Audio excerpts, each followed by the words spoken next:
Guys, gals, non-binary pals, we're back! I am amused. We're back! Hello. It's been... What? 2 weeks. 2 weeks? 3 weeks, because I believe we took the weekend before last off as well, didn't we? Did we? Because I wasn't feeling well. Yeah, that makes sense, yeah. Yeah. Yeah. Chat, we're 3 back. fucking weeks. It's been 84 years. Hello, guys, gals, non-binary pals. Welcome back to another episode of Exile Regalia. I am your humble Dumble Master, the one and only Poutine Pastry, the Farting Tot, joined by my crew of intrepid adventurers. We have the Punkyard Dogs, the CGs, the Joe Mojos, the J Frost 747s, and the Wicked River 97s. Hey, hey, Tar, I got a question for you. I have an answer for you, my friend. Why does my left hand feel heavy? I don't know, Joseph. Maybe it's because you're now a married man, bitch. Wait, that was a wedding? I thought it was a friendship ceremony. It's actually step one of a sacrifice. Unfortunately, you're too far along now. There's no way out. Oh no. The It problem is you spooky you hired the officiator from 4 clerics and you accidentally got a warlock. Yes. Legitimately speaking, like bit aside, she the little book she had with all the notes and the poems and shit in it actually did say spell book on the cover. Mm-hmm. And Yes. she actually does run a herbal shop just south of me. Yes. So, 2 weeks ago we were supposed to have a game, and I wasn't feeling well. I was actually feeling quite terrible. So, and we had a couple people out as well. So we canceled that. And last week, Joseph got married. And most of us were there. They all beat me up. Yeah, we did. We have proof. It was a bad time. It was a bad time to be tart that weekend. I punched him too. Yeah, it's true. Many birds were given. I got JoJo stopped. But today, gamers, we are back. We got to get right down to it. We got a lot to talk about tonight, gamers. So let's get my music going. Okay, I didn't mean to open Diana Sheep, but I guess now's a better time. No better time to do it. As good of a time to do it as any. Okay, gamers. Where the fuck are you? I'm right here. I'm trying to. I haven't been here for so long. There we go. All right, gamers. Exile Regalia. My friends, it has been a long journey. For us at this digital tabletop, it's been even longer. 4 whole years, dude. 4 of them. Today, one last sunrise in the tale of Exile Regalia. It all comes down to this. Day 6. My friends, you all have awoken from your final night before, well, the badness. Eyes emoji. And you all have been woken to the same message. A sending message from your friend Theon requesting your presence. Wasting not but a moment, you guys all return back to Castle Dragon's Reach for one last meeting, one last war council before your assault on the Hellfire Assembly and your assault on the city of Paradigm. As you all begin to come together, there is... Man, the guard chamber where you guys have these regular meetings are... it's a significantly sized chamber. But with the amount of people that are in here, when you enter this chamber, it makes it feel not small, but definitely a bit tighter. Present in this chamber are you guys, your group of 6, as well as Diana. Also present. I gotta go down this list, hold on. Also present, your friend and the king of Dragon's Reach and the Iron Dominion, Cedric Aragon.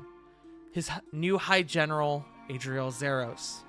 The Chroma Guard, the elite group of warriors that you guys befriended in your assault on Zorn. Theon Dragonhawk, Cedric's second in command and royal wizard. Esmeralda Silverstone. The queen is not the exact term I would use, but the figurehead in charge of the Divine Isles in the city of Aramor. Balin Fallweather and Amos Mudwing, your two allies who you all have known for some time now, who you've been through the thick and thin with, and the new heads of the Iron Covenant. Nicholas Phineas Manuel Lucard Longbottom IV, your dear artificer friend who has, well, been through a bit of a rough time as of late, but you guys have helped him work through it to the best of his ability, to the best of your ability. Canth Moore, ruler of the Obsidian Province, more specifically Onyx Vale, the manufactured son of Nicholas. Reno Kairos, the what is the word I've been using to describe him? The Obscura Exoticist, one of the most prolific mages that this realm has, frankly, ever seen, ever had. A man who has thousands of years of experience under his belt. Cassius Cormac, the first member of the group known as the Six, the first member of the group of the Vanahir Guard that your group ever met from one of your first adventures in the town of Dry Hollow, who you saw come to a tragic end and whose body you escorted all the way to Dragon's Reach. Miles and miles and miles away to revive. Drew Iota, headmaster of the College of Mortardeep in the nation of Devlar. Alice Bloodwing, new ruler of the Emerald Expanse, New Eden. Her father was one of the members of the Vanahir Guard, one that had perished years and years ago. You guys never met, but a beloved member of the Vanahir Guard regardless. Garrett Thornhill, who you guys have had a bit of a complicated relationship with Garrett. The Vanahir Guard's one and only representing Bloodhunter. Lucina Twitch Terrena, who you guys have also... Man, you guys have had quite a few experiences with many of these people. Twitch was one of the people who came to your aid when the assault during the winter solstice, the attack during the winter solstice came and ended in bloodshed. She was one of the few who helped fight back against a few members of the Blood Talons and was injured in the process. Sindri Tayloft, one of the original members of your group who has since been working hand in hand with your dear friend Nicholas and has developed a bit of a reputation for himself within the confines of the Underdark. Adam Acosta, who you guys went through thick and thin. You put your own lives at risk to not only learn about his history, but to sever the connection that bound him to your enemy, one of your arch enemies, Marissa Eberhardt. Kieran Carlisle, a young druid who you guys helped escort to the top of Mount Doomhorn, where you guys... God, what the fuck do you even call whatever you fought up there? Some sort of a fleshy mass that was able to take on the forms of other individuals. Without your group's assistance, Kieran would never have survived that journey. That's just fact. Drilla Ashinari, the new Archfey in charge of the city of Nevillis, the Songbird. Fangs, the Hedge Witch, who you guys, this is one of your newer friends, but she has put in quite a bit of effort into solidifying your alliance, helping one of the few figureheads that helped you retake the city of Zorn. Grandmaster Orda, who was in charge of the Animus Sanctum within the confines of the Ashen Vale. Rose Briar, Lily's mother, a renowned warrior in herself, and one of the many targets, or one of the, I won't say many, but one of the few targets that has drawn the ire of your enemy Oz. Flint Orion, who you guys helped get out of a tricky situation revolving his brother Arthur, and has since pledged his loyalty? Yeah, we'll call it loyalty in quotes to your cause, saying that you guys have, that he has owed you guys. As well as his bodyguard and second in command, ? Bruno Katake, the father of Lily's partner, Genia. Alongside them, there is another individual, one who you guys actually do not recognize, a black dragonborn who we will address here in a moment. But there is one more. A young child. One of the first that you met in your long journey that you started over a year ago. The prince. The son of King Cedric Aragon. Nexus. Obviously, Nexus stands out a little bit from the rest of the individuals in this meeting. There are a couple eyes kind of shifting Cedric's way, as it seems that a few people did not expect there to be a child present at this war council. But as your group enters, the black dragonborn accompanying Flint, Bruno, and seemingly having some sort of connection with Twitch, as they seem to be in discussion. The Black Dragonborn turns and addresses your group. Ah, good. You're all here then. Everyone sit down and shut up. It's time. Well, okay then.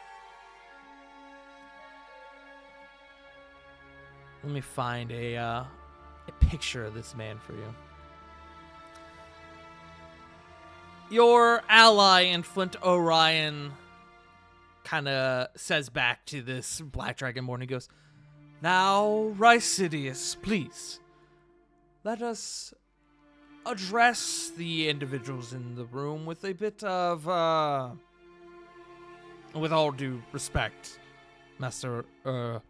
Orion. I have not slept in 3 days, and we have a lot to talk about. So, we're just going to get right to it.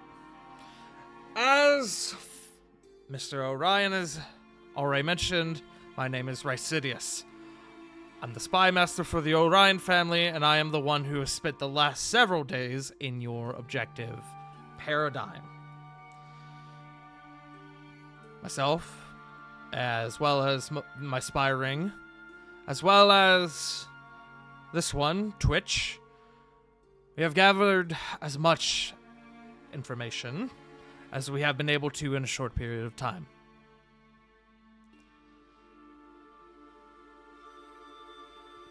He kind of addresses this wall behind him where he has, like, pinned, like... There isn't a board up on this wall, but you can see that he has, like, drawn red lines connecting several pieces of, like, parchment photos, it looks like. All, like, he's got a conspiracy board up on the wall where there wasn't a board to place it. He has just made one on the wall.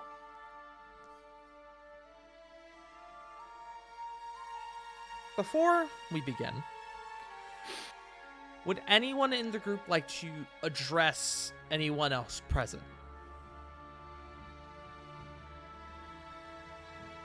Lily's gonna give her mom a hug.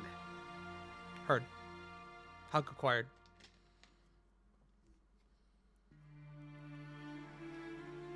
Flit would like to do a quick, and she's probably going to get blinded by it, but she'd like to do a quick detect magic on Rysidius, just to make sure he didn't get branded. You cast Detect Magic and come within range of Rysidius. Rysidius does not have any semblances of magic similar to the brands that you have detected before, nor any form of enchantment magic. He is coated in magic, but that seems to be more of his gear rather than his physical person. No sign of branding.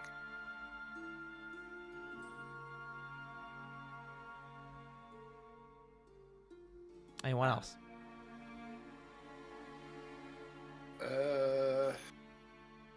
Corbin's is gonna be weirdly quiet. He's mostly just assessing the situation and kind of just contemplating his actions prior to the meeting starting. Okay. Anyone else? J Frost, Punk? Nope. Nope. Okay. We are about to undergo the War Council. This is going to be a weird mix of above game and in-game conversation. I'm going to try to make it as clear as I possibly can, but if you need me to pause, repeat anything, there's going to be a lot of information thrown at you guys. If you need me to pause, repeat anything, or if you need to simply stop to have a discussion amongst yourselves, please feel free to stop me at any point. Rysidius takes the metaphorical stand and goes, let's start with the primary objective, the city itself, Paradigm. Paradigm is built not too dissimilarly to Dragon's Reach, a sprawling walled city with river access as opposed to an ocean port. The river, as far as we're able to tell, is used for fishing boats, primarily, but it also has larger vessels equipped for trade and combat, meaning that the river either has ocean access, or there are settlements further along the water. But with no foot trade coming in and out of the city, the former seems more likely. Outside the city walls are a collection of small settlements and villages whose primary focus is farming and ranching. The fields surrounding the city make for bountiful harvest. The palace sits at the dead center of the city. It's believed that the rest of the city was built around it. And you can see he has kind of like a crudely drawn, well, I won't say crudely drawn. It's a finely detailed map, but it looks like one that he has made rather than an official map.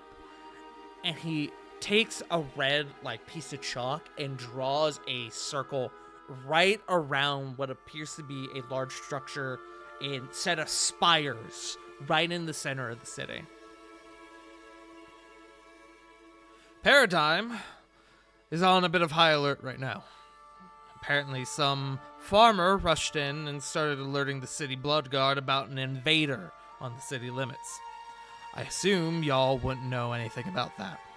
He says, kind of addressing your group. No, not particularly. Paradigm not only pledges their loyalty to Aurelia, but they downright worship her. They see her as their protector and savior. It's a highly manipulative parasocial relationship. It's all but guaranteed that the populace will come to defend Aurelia if she is threatened. He's not sure, as of yet, if magic is involved, like hypnotism or enchantment. Especially since it seems like those of us who came back were not affected.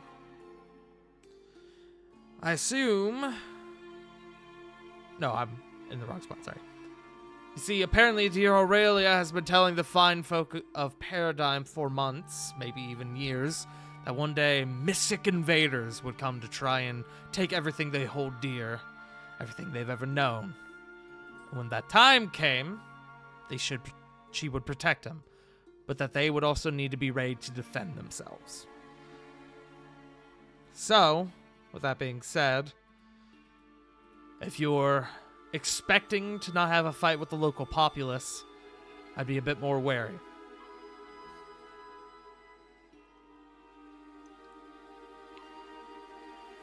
Take a sip. Tart about to go through like 8 bottles of water. Yeah, you know it. The other fascinating feature about Paradigm is that magic is its lifeblood. It is so dense that magically inclined individuals will easily be able to sense the miasma that lays across the city, like a fog. The deeper one goes, the more intense it becomes. That's only even more accurate as you enter the castle itself, Castle Dawnstone. And I'll give you all the name of that. Oops.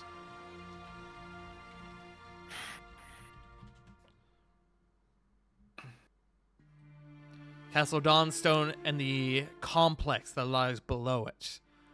The cult has come to name it the Labyrinth.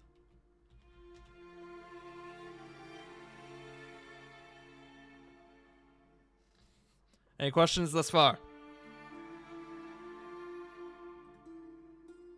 No, I'm good. Keep going. Oh. Anyone else, I should say.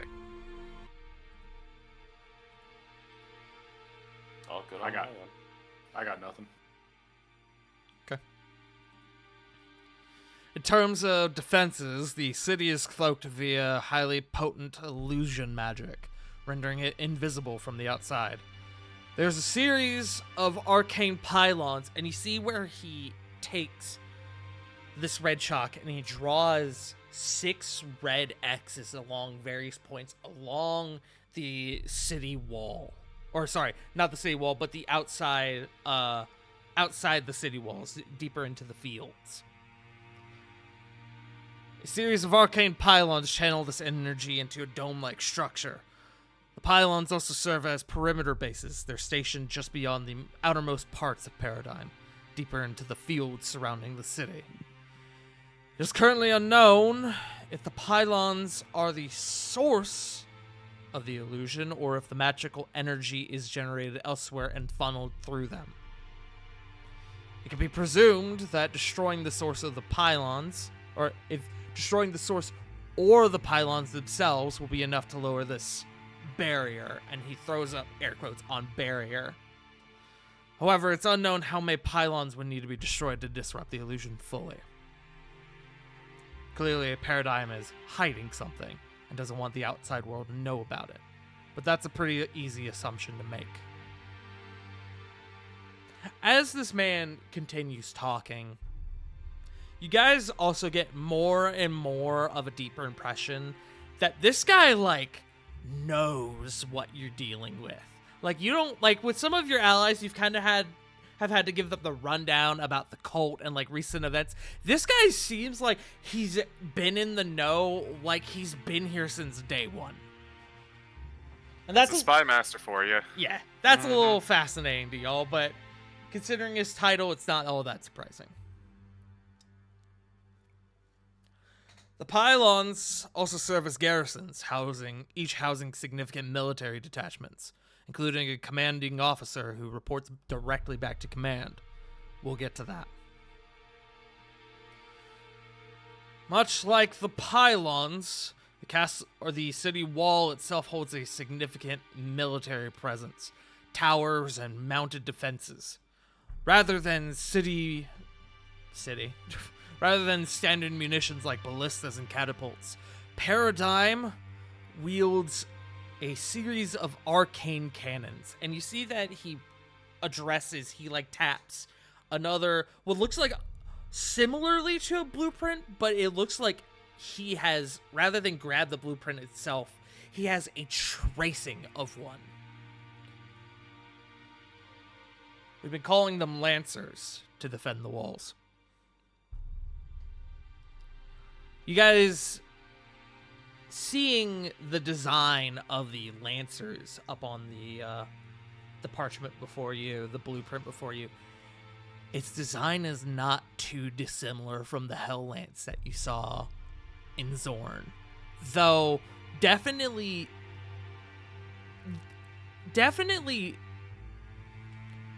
how do I explain this?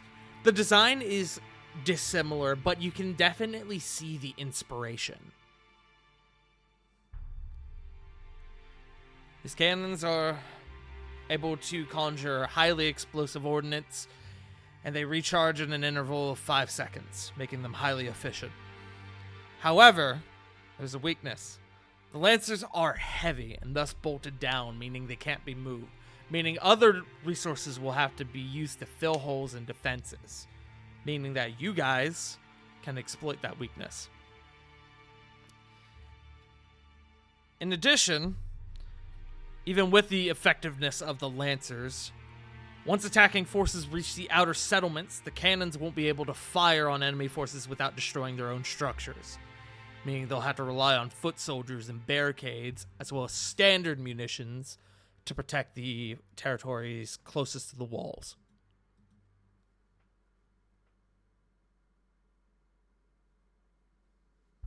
He pauses for a moment, seeing if there are any questions. Not a question, but a comment. Mm-hmm. We're just gonna kind of look on over to the Lancer design. We saw something like this, but it used a rather when we were in Zorn, but it used a rather impressive and irreplaceable power source that they would no longer have access to. What would these run on? As far as we've been able to tell, they've been using shards of thaumasite to power these.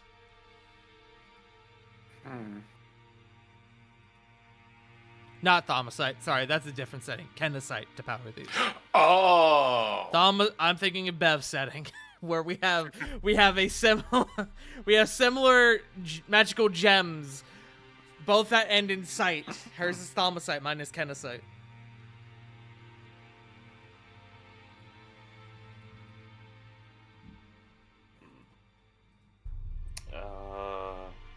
Where they've been able to gather so much Kenasite. Unfortunately, that's beyond our intel.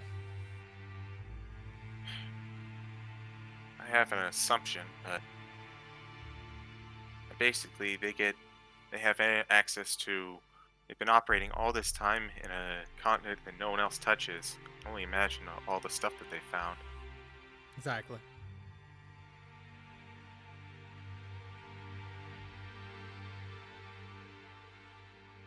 You said they would have to switch to standardized munitions, correct? Indeed. What is the odds of them utilizing even the stronger munitions as a in-case scenario, even if it means firing upon their own soldiers or even civilian populace? He pauses for a moment. He does some mental math. On the surface, I would think the chances are quite low, but with the depths that we were able to reach with the cult, honestly, it's 50-50. Depends on the situation. I would not expect them to get desperate should things stop going their way. Train. Choo-choo. He said, And then we go to train through the walls. I like trains.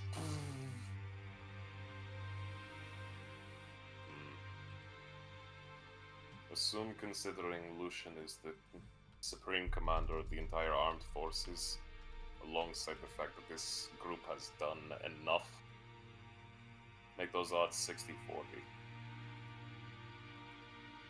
I guess would be as good as mine, big guy.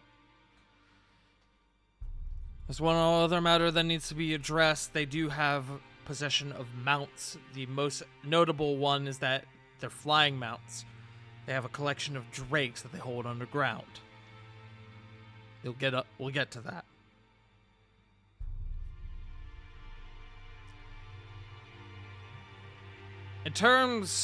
That's what we're looking at in terms of outwardly defenses.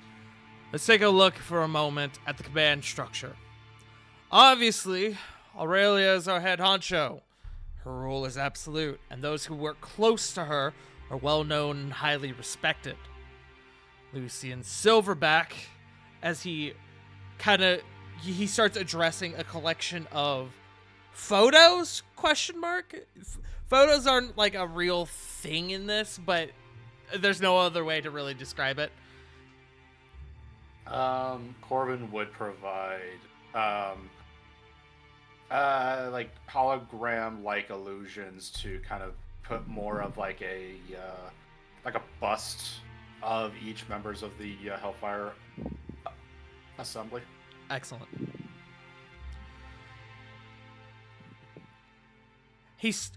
You doing that, he sees it, and he actually turns to start addressing your projection more than the photos on the wall. Lucian Silverback is Aurelia's High General. All military coordination flows through him. Alongside Lucian, resources and forces are also split amongst his 12 best officers. He calls them his arbiters. A collection of dossiers have been tenderly crafted for interested parties, likely whoever will lead the primary assault. And he kind of gestures to a collection of what look like file folders or journals, perhaps, on the table. Ye old fantasy vanilla folders. Yes, correct. I'm sorry, I'm just imagining they all look like Keith David for some reason. Welcome to hell, motherfucker! Just every time you open a manila folder. You've got Marissa Eberhardt, Aurelia's favorite head of public relations. When Aurelia is unavailable to oversee her duties, Marissa is usually the one to take her place. This includes public appearances or even granting audiences to those who would otherwise wish to see the Queen. You got Bison Blackwell, Aurelia's executioner. Highly respected and highly feared by the people of Paradigm. No one dares cross the Queen lest they face his wrath. There's been a lack of appearance from him in recent days that has been a point of conversation amongst the people and the cult both. His whereabouts are currently unknown. I imagine Rovan has thoughts on this. I know J. Frost said he's has to step away. He's grabbing his spouse. I know that he's listening though.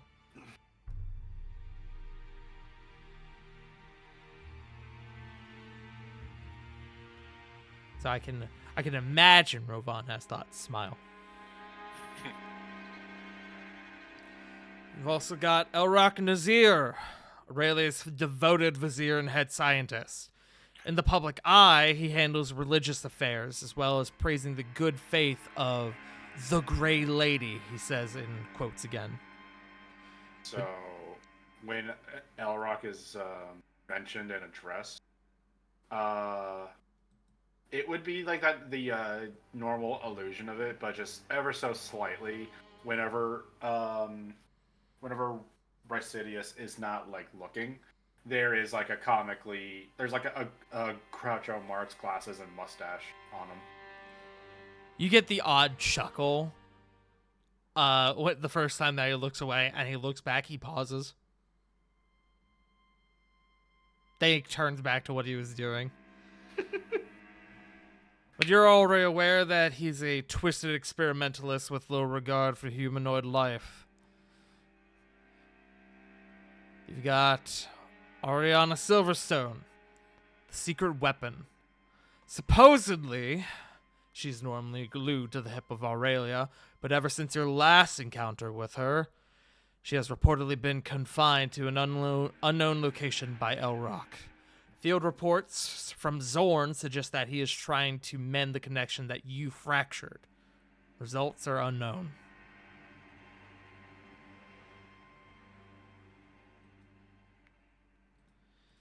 And you got Oz, everyone's favorite psychopath.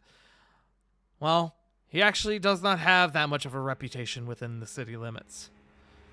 He's a bit of a whisperer, you could say. However, Paradigm has a nasty rumor about people disappearing. The current brewing theory is that that Oz supplies Elrock with a steady stream of volunteers, he says with quotes, for his experiments. Murder is rare within the walls of Paradigm, but I'm sure he finds ways to entertain himself as well. Then there's one more thing that should be addressed. In the midst of our efforts, and he addresses what appears to be, rather than a photo, it is a photo, quotation marks, with just a question mark drawn in it. In the midst of our efforts, we picked up on the name of one more individual, simply referred to as Asha. There's spelling for that name. The name is of Drow origin, likely female, but little is known about this Asha. They're a tight-lipped secret within the whispers of the cult. Whoever they are, they're highly respected. Some of the writings suggest that even some of the patriarchs and the matriarchs, the sovereigns, fear them. And this isn't something that I've addressed in-game before, but I'm going to... We originally in the past have had patriarchs and matriarchs. I've since then come up with a gender-neutral term for that ranking called a sovereign. So whenever you hear that name going forward, that is what I'm going to be talking about. Gotcha. Understood. Question. Mhm. Would we have heard of about anybody by the name of Asha? Anyone who wants to give me a history check. I'll give a history, but 26. Working on it. history. Wow, 21. 12. Anyone else? Corey? I know Ravon cannot at the moment. No. Corvin, this actually kind of clicks with you because you are Fae, you are of elven descent. Much like he said, this is a name of Drow origin. It is also a quite old Drow name. It's as Rysidia said, it is of female origin. It is a typically Drow name. Sorry, I lost my train of thought. But this is not a name any of you have ever heard of. But he is right when he says that it is Drow and likely female. You also kind of look over and see Drilla seemingly thinking on this name as well, and seemingly not able to come up with anything. But it is a more traditional Drow name. Outside of the modern naming conventions. I assume they would both shoot each other a look, mostly just to confirm. Mm-hmm. You kind of look to each other, and she kind of gives you a shake. She kind of shakes her head. Seemingly, she doesn't know who this individual is either. He'll nod and just kind of continue to listen. And we had one agent who was close to a breakthrough, but it has since gone dark.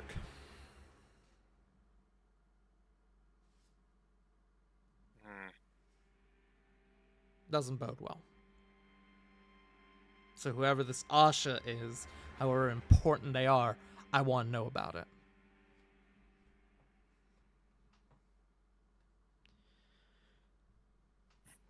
That's what we have in terms of the command structure. Then, of course, you have the sovereigns, which are higher up in the standard, which are some of the higher rankings of the standard cult. There are areas within the within the labyrinth that only the sovereigns have access to. We'll get to that. Any questions thus far?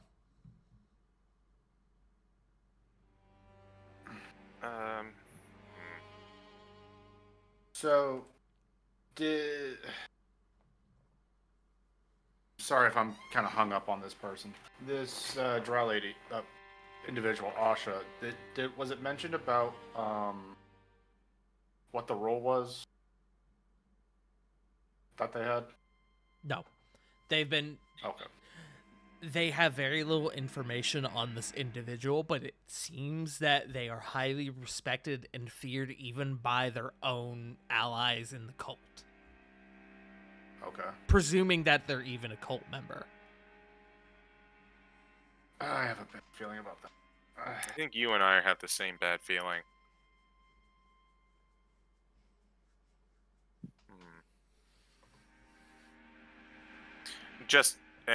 There was no like description given at all, yeah? Nope. Yeah, I didn't think so. That's The fine. only inkling that they have at the moment was that based on the name, it's a female drow, but there's no evidence to that fact.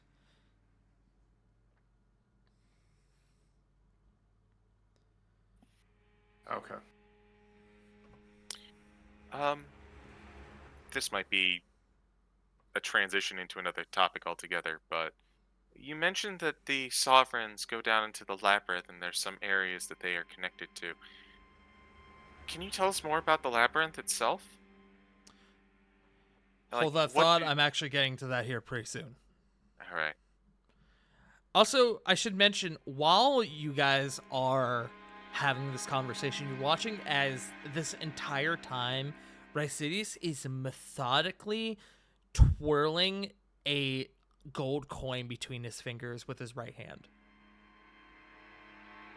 That is a thief's fidget tool. Yes, correct. No insight check required. It seems that the only purpose for this is to give him something to do with his hands. Yeah. Let's shift topics now. Let's get to the castle. Dawnstone Castle. I'm just going to quickly change your music again. Nope, that's not what I want. I want this one.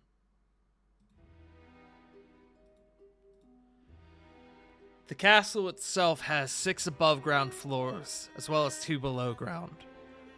These do not include the complex, the labyrinth, deeper below, or the 4 towers.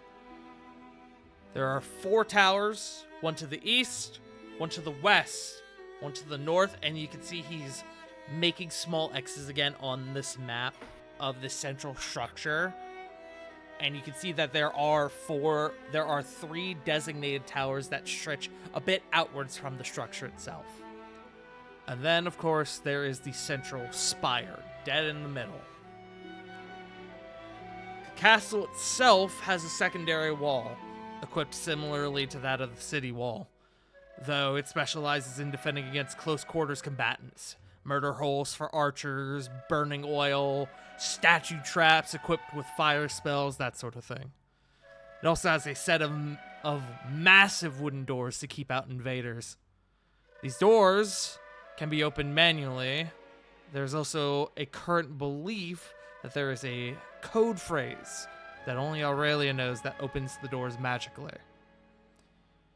The entrance is... I'm sorry, hold on. I think I might have messed up my notes, actually. No, I didn't. No, I did not. We're good.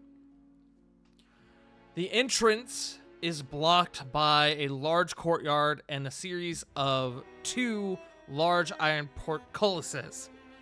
They are also teeming with abjuration magic, presumably something that keeps them from being tampered with magically.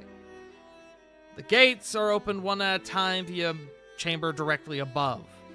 To make it more difficult, the front courtyard is also a killing field from ranged combatants stationed on the castle walls.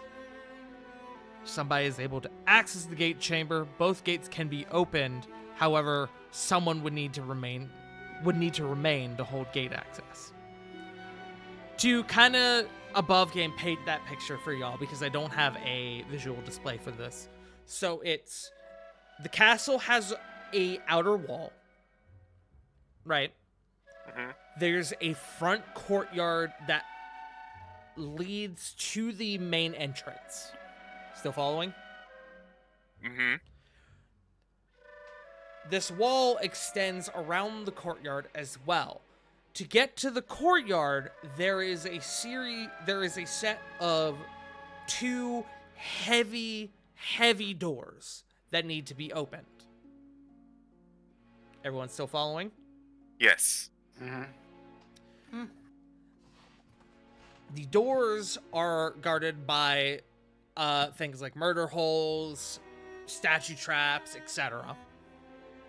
Once you get through that door and get through into the courtyard, it's essentially a killing ground until you reach the main entrance.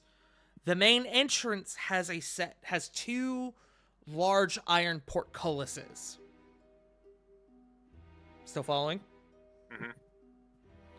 So it's door, big ass door, front courtyard, portcullis, castle interior.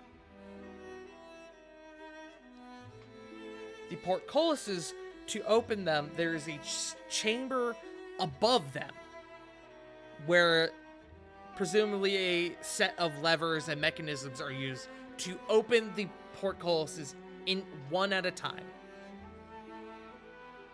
So what Rysidius is saying is that if y'all can get someone in there, you can have control over those portcullises.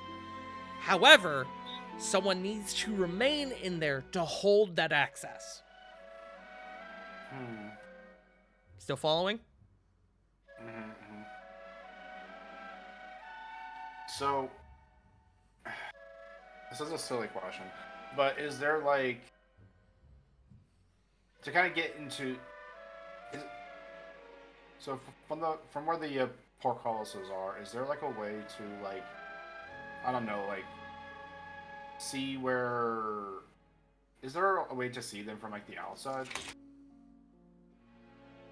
Like see the portcullises from the outside? Yeah, because like if I'm hearing correctly, this is a way to kind of have them shoot arrows through for as part of their defense. Is there a way to kind of like, I don't know, get a look at like what's on the other side of them from like the outside? The portcullises, you can see through them.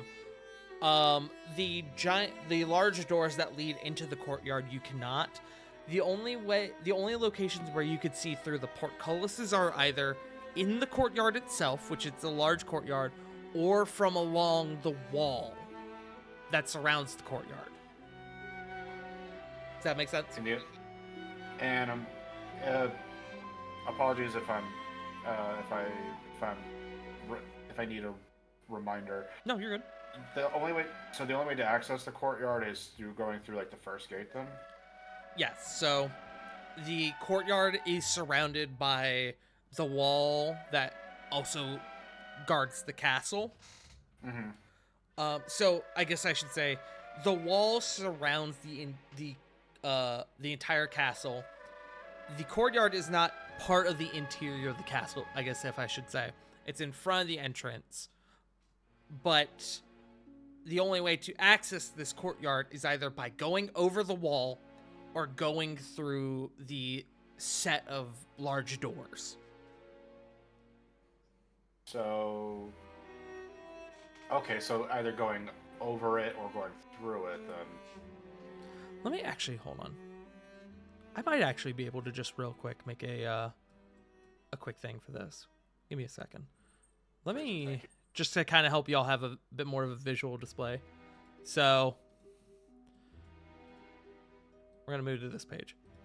Blank page. So, just for shiggles, right? Alright. You have the castle here. Size doesn't really matter too much in this regard. That's the castle itself, right? That big yellow block. Mm-hmm. You have in red the wall, and we'll just say that this is like this yellow block is just like the front of the castle. you have in red the castle wall that protects the castle and extends outwards into the courtyard. Okay. In blue, you have the courtyard itself.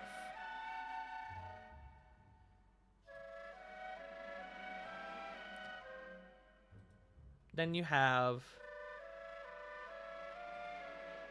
we'll do purple. To access the courtyard, you have a set of doors. Big ass doors. Mm-hmm. And then to access the interior of the castle in yellow, you have 2 portcullises. Okay. In green, above the portcullises, you have the chamber that controls them. Open the gate. Yes. Open the gate a little bit. So to get inside the castle, you need to get through. You need to either find a way from the wall, like a entrance in the wall itself that actually goes into the castle, which they have to get onto they have to get onto the wall somehow. So it stands to reason that there's likely a way to get in through that, or you have to go through these portcullises through the courtyard. And to get through the courtyard, you either have to get over, under, or through the wall, or through the big-ass doors. Does that help? Yeah, that does. Because, like, this is just me speculating, but, like, I'm just going to use the dark maroon. Or this one should be fine. Okay. Because I was thinking, like, somehow finding a way to get, like, on the wall itself. Mm-hmm. Trying to find some way to kind of look at the portcullis and then, Mm-hmm. I don't know, use the temporal conduit to, like, create a portal from here to the outside to kind of, like, bypass at least through the portcullis. That is certainly possible. You would just have to find a way to get onto the wall to be able to see it. You'd have to find a good position, but that is possible. Okay. And, like, I'm assuming the wall's, like, what, 100 or so feet tall? He hasn't said, but it's roughly, when I think of the dimensions of the castle, hold on, just give me a second. I'm doing math in my head. The wall itself that surrounds the castle is probably upwards of about 65 feet. Okay, not terrible. Getting up there's going to be a little tricky, though. Mm-hmm. I have to assume that it's going to be heavily warded against flying as well. I mean, it's a wall, so it's a wall at the heart of the center of this giant fucking nexus of magic. They're gonna have something that stops like a griffin from just meandering in. That would stand to reason, yes. They've got giant. Brings us up. They've got giant bug zappers. There's just like a little hexagonal grid, like that just surrounds the barrier. That actually, CG does bring up a good question. Would Residius know if there is like any kind of like anti-magic fields or anything of that like? He has stated that the portcullises are protected by abjuration magic, presumably to keep them from being tampered with. But he has not mentioned anything about anti-magic fields. So chances are either they haven't found any or he doesn't know. Okay, so for sure it can't be forced open by magic, but it's unknown if magic can even be cast in that Correct. particular space. Okay.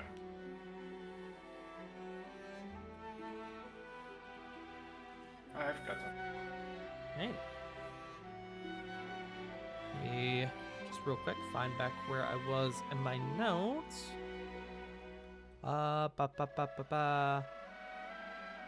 There we go.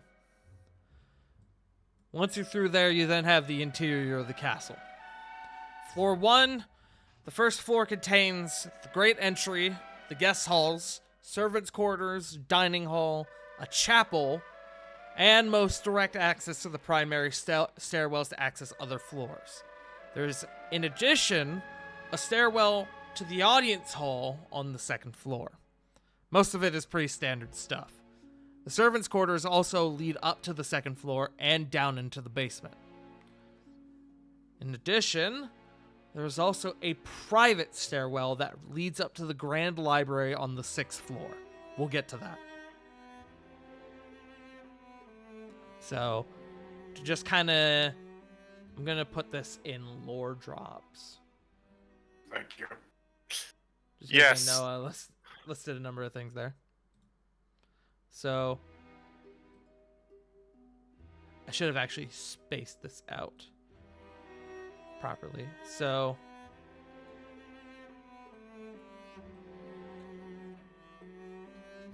give me just a moment just to write this. Feel free to discuss amongst yourselves in the meantime. Yo, this is thorough, and I'm so glad we said a scout or like a fucking information network ahead. Yeah, you and me both. Remember when I said I had like 8 pages of notes for this?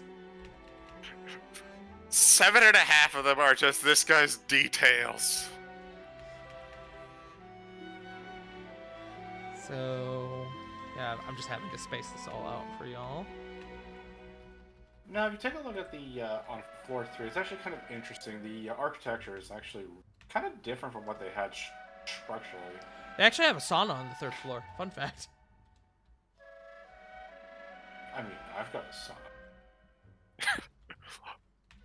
My guy, are you really trying to do that right now with the fucking castle? No. Well, weirdly enough, maybe.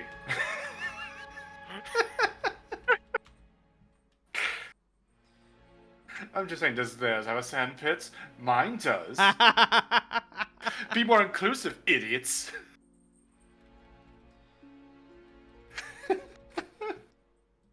I'm fucking losing my mind, man. I don't know what to tell you. Sorry, I'm almost done with this.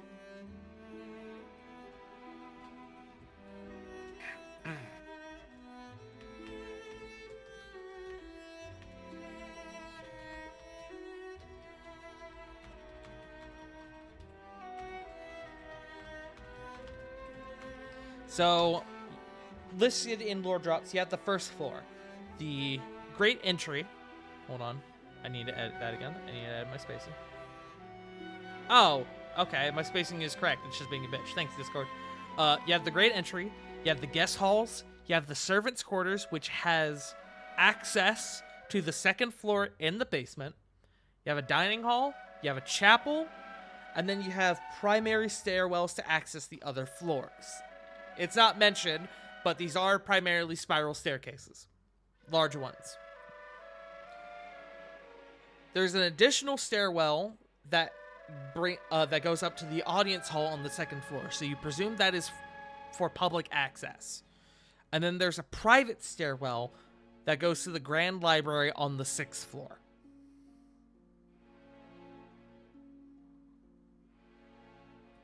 Everyone good? Everyone following?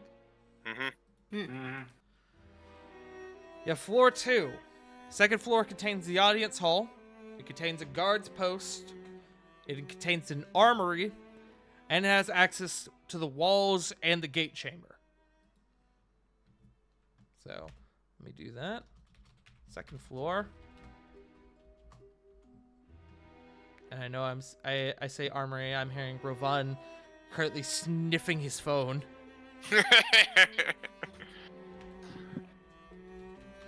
So, I have a question. I have an answer while I type this. Is this the ground floor that has the guest halls and everything on it? Yeah, so Or floor the first floor? first floor is Oh my you know what, gosh, that's a good point. shush. Let me No, that's a good point. I should make that distinction actually. So first floor is the ground floor.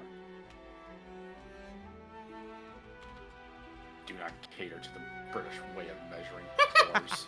I love confusing my phone because my location's in the south, And I have a UK English keyboard.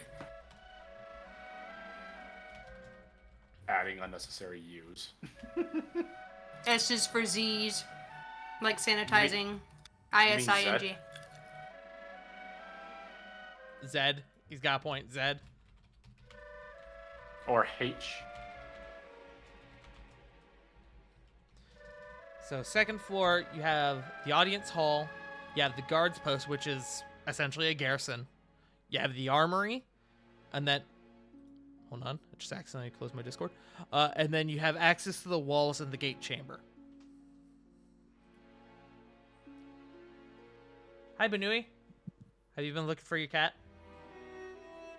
I want to say hi to Bun. Bon. Hi, Bon. Fun. Bun is going to accost her cat. You got floor 3. Floor 3 primarily acts as a command center for armed forces. Officially, this is where Lucian Silverback performs most of his work. Seizing this floor would create a huge advantage for attacking forces. It is also worth mentioning that this floor has a balcony for Aurelia to address her subjects in the courtyard. It could possibly provide a way in. This floor also grants access to the parapets. So let me write that for y'all.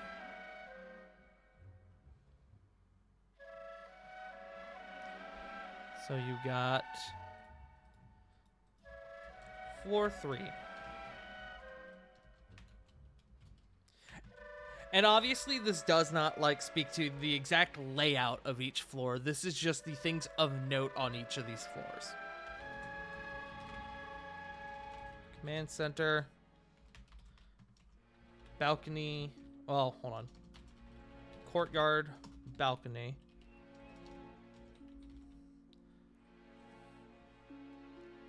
And then I'll make a note in here that Lucian frequents the command center.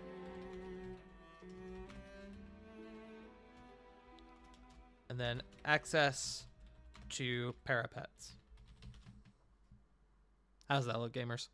Oh, hold on. I need to change it. Third floor.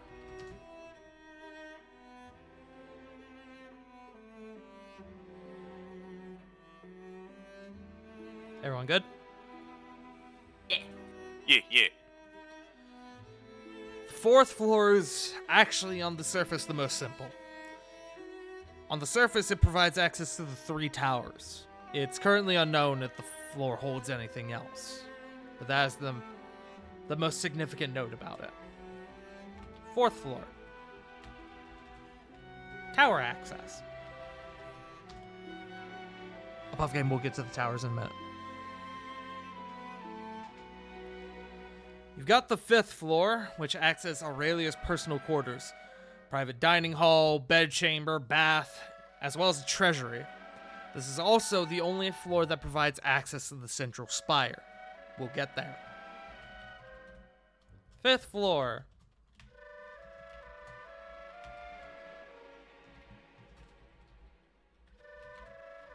Aurelia's private chambers. Treasury.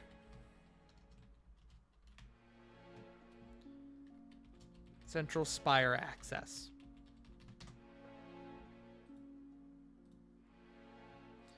And then you've got the 6th floor. The 6th floor serves exclusively as the Grand Library.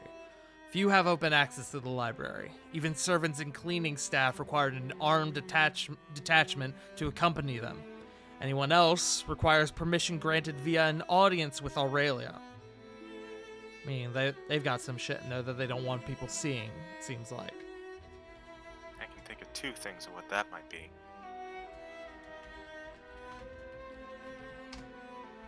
Sixth floor.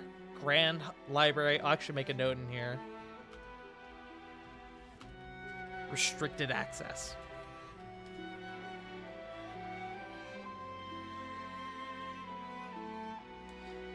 Those are the primary floors, the above ground floors.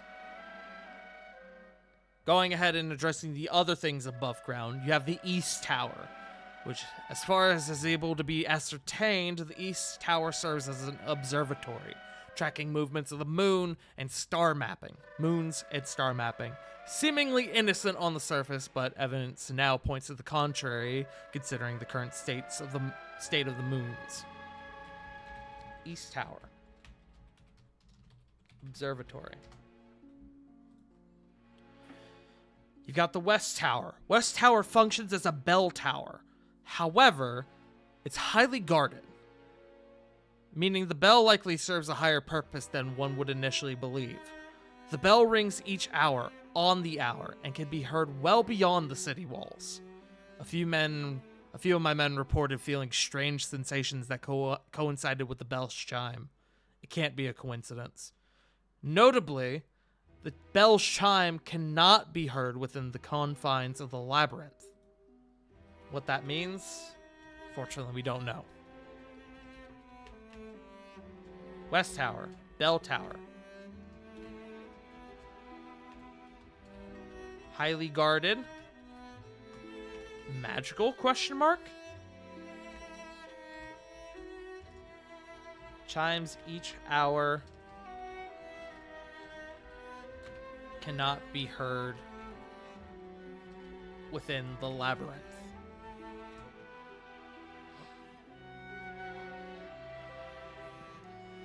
North Tower, well, admittedly, the North Tower was a bit disturbing. The North Tower holds a series of teleportation circles, linked to the most important cities in Vanahir. Anira and the Ashen Vale, Vanar and Devlar, Dallo and Flambour, Yorm and Gaia, Kamada and Ventress, and Dragon's Reach here in Asterios. There's another slot as well, presumably one to draw additional circles to a place not already listed. North Tower. Teleportation hub. And then I'll give you the names of the places listed. So you guys would know, no history check required. You guys know that these are pretty much the capitals of each respective continent. Meaning that homie's got world access. Naturally, for any world-ending cult secret society.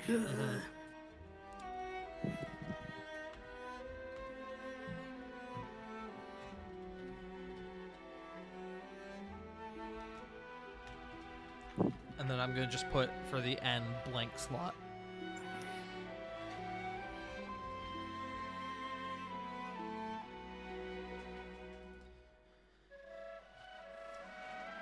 And then you have the central spire. The contents of the central spire are currently unknown. The 5th floor entrance to the spire is guarded by a specialized iron golem of unknown power.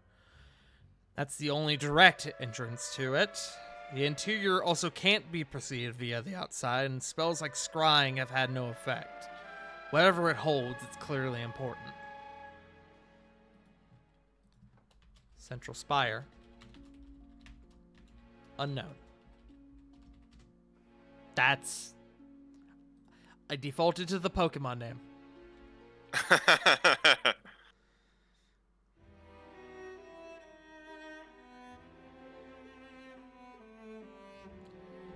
Feel free to look over the information I've given y'all thus far about the above ground levels and let me know if you have any questions. About any of them. Now we knew that we knew basically that they could kind of come and go in Dragon's Reach as needed, just based on their movements. Mm-hmm. But we didn't ever find the circle, did we? No, you did not. I didn't think so. However, you do know someone who had a lead.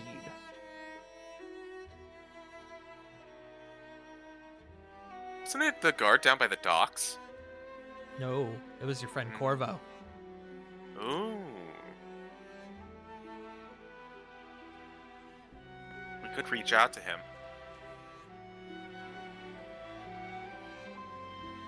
Maybe drop him a line.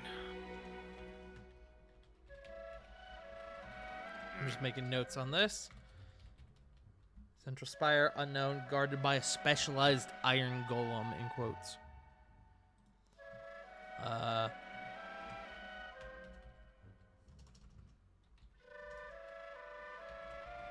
Interior cannot be perceived from outside. Spells like scrying have had no effect.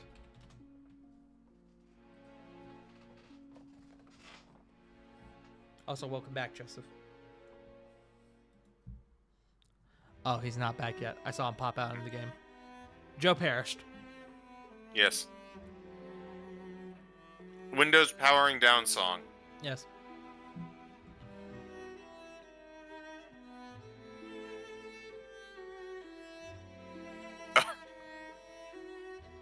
Wrong Joseph came back. Oh, I see. The Joey Sif.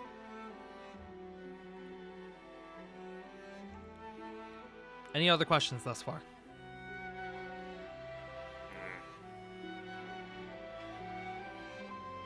Questions, no. Thoughts, yes. But we'll bench that for now. Yeah. We'll have time to go over everyone's thoughts, don't worry. Yeah. Going below ground, you got the basement. The basement is quite large and serves a number of purposes. It includes the kitchen, food stores, wine cellar, more servants' quarters, another garrison, and even has kennels. The kennels, notably, have courtyard access, meaning that they could easily release beasts upon invading forces should the need arise. Basement.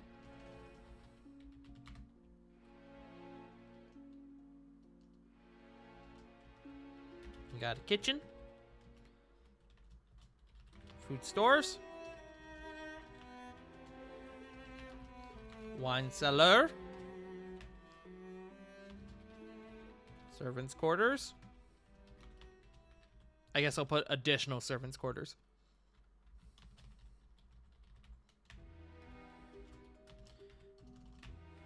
Secondary garrison.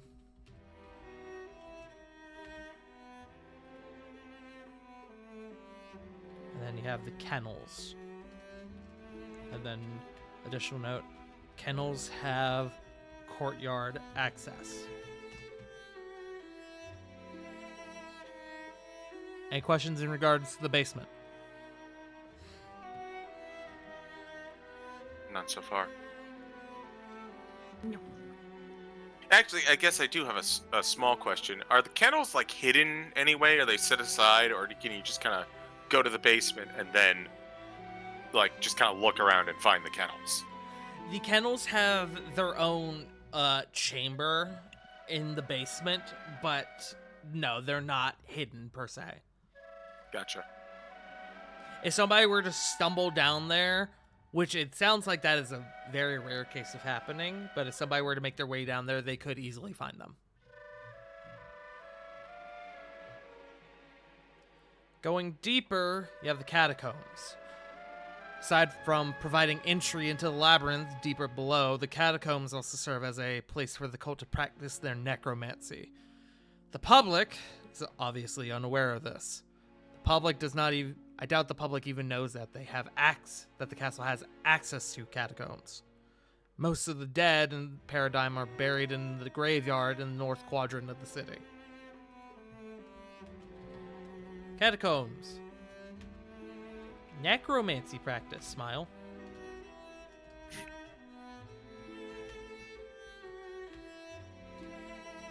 Access to... Hold on. Labyrinth access. Also, welcome back, Joe. Welcome back, Joe proper. Does that make the other Joe improper?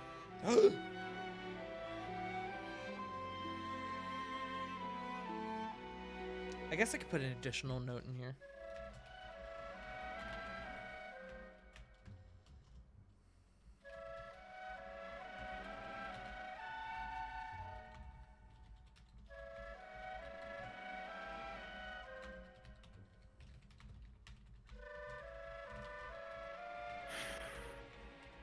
Additional note, Paradigm's dead are usually buried in a graveyard in the north quadrant of the city.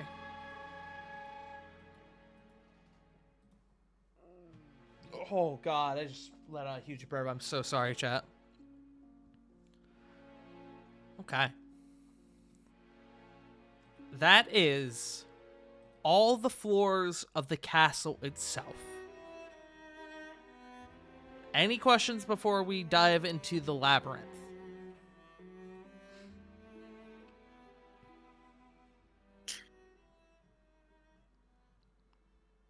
Going once? Going twice? Okay.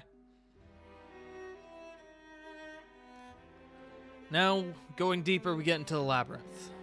The labyrinth seems to be structured inversely to the castle, containing 6 floors with increasing security as one would descend.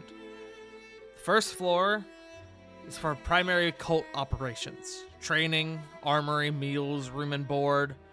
This is the largest of all the floors that have been accessed thus far. This floor also, as one can imagine, holds the highest volume of cult members at any given time. Just going to call it L Floor 1.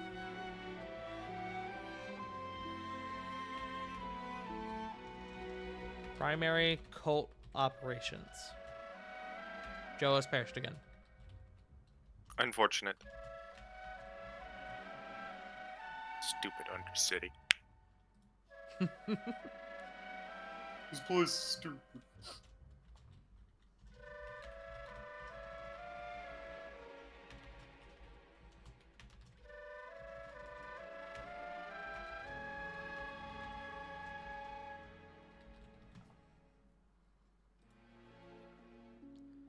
Joe's trying desperately to fight his connection. Poor guy.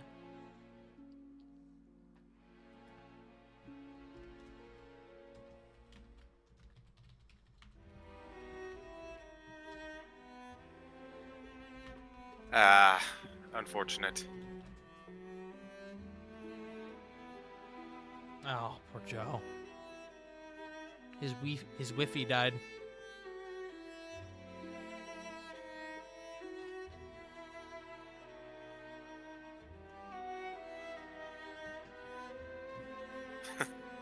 You're not. I guess I have a small question at this point. Yeah. So the basement goes down 2 floors and then it descends into the labyrinth, yes? Yeah, so it's the ground floor, basement, and then the catacombs go under the basement. Once we reach the labyrinth, actually I should rephrase. At what point does it look like they have stopped caring about appearances? Like, once you get past the catacombs. okay. Pretty much the moment you cross the threshold from catacombs to labyrinth, it's Cult City. Gotcha. We're gonna actually, real quick, I think this would be a good time, just to take a quick break while we get Joe to work on his connection, if that works Sounds for good. everyone. I'm gonna get some water. Works for me. Yeah, gamers. Oh well, hold on, he's back. Hey buddy, how's it going? Am I finally in? Hey buddy, you're here. I was actually just telling them that while you're fixing your connection, we were just gonna take a quick break. So we will do that, and I'll kind of catch you up on the stuff you missed, if that works for you. That much appreciated. You don't have to go, like, bio or anything, do you? I just need to pee, and then I can come right back. Okay, yeah, that's fine. I don't want to keep you. No, you're good. Chat, we'll be back in just a second. Bye-bye!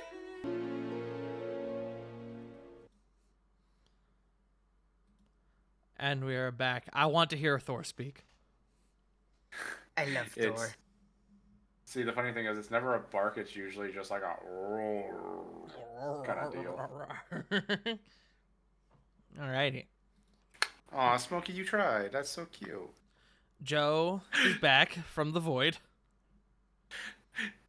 The moment I said, "Hey, I want to get the dog to speak," Smokey just came up right next to me and started meowing as if she was phone. I'm like, "That's so fucking cute. I love this little girl so much." Oh, she tried.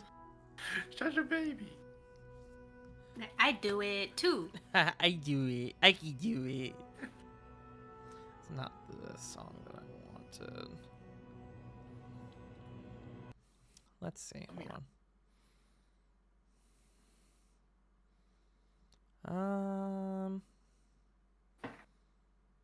Yeah, we'll just do this. Fuck it.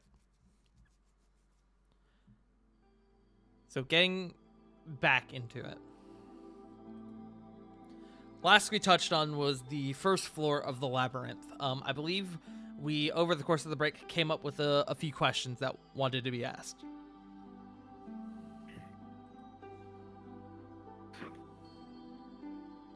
So this is a small one, Mhm. but we had heard that cultists were. We had heard that cultists were posing as civilians.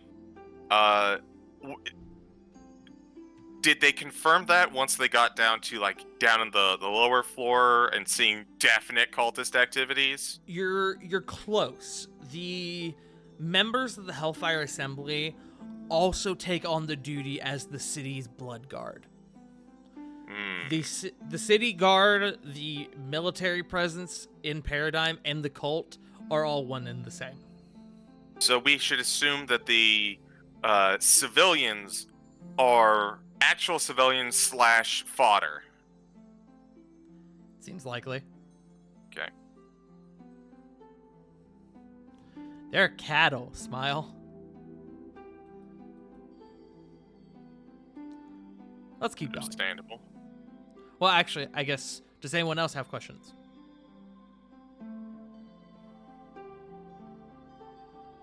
Joe, I know you asked me one during the break about the graveyard, if the graveyard had access to the catacombs and vice versa, and I told you if there was, it wasn't discovered. Okay.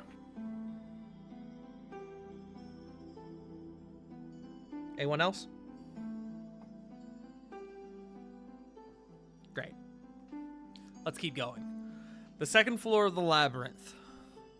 The second floor of the labyrinth is used as dungeons and torture chambers. This floor has seen an increase in activity at the reception of a new, quote, high-value prisoner. The identity of this prisoner currently remains unknown, but if it's got the cult shaking in their boots, it's likely worth looking into.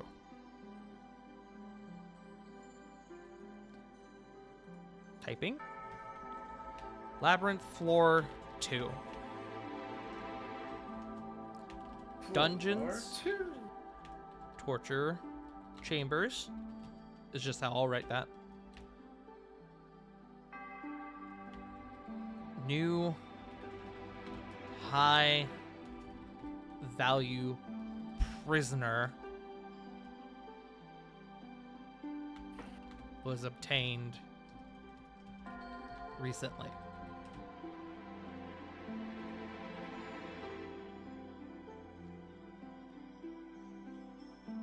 Any questions? You said this is inside the labyrinth itself. This is in the labyrinth itself. So, in the lore drops, if L floor 1, L floor 2, that's labyrinth yeah. floor 1, labyrinth floor 2. I just don't want to keep Have- typing out the word labyrinth.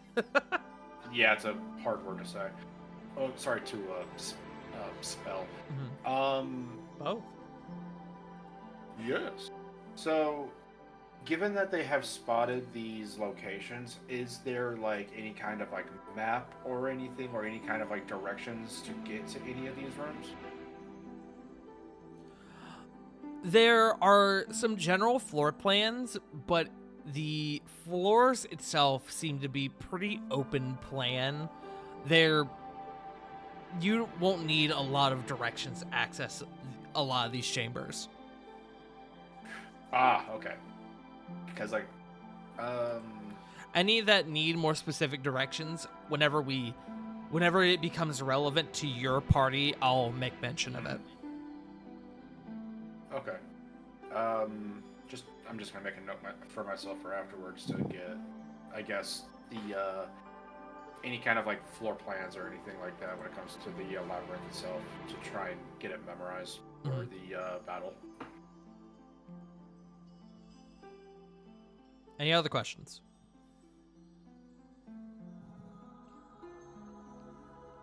Okay. The third and fourth floors of the labyrinth are reserved for those with a sovereign ranking or higher. The third floor specifically has seen, Lucian Silverback has been known to have private meetings with his arbiters on the third floor of the labyrinth. Regular meetings between Paradigm sovereigns also occur here.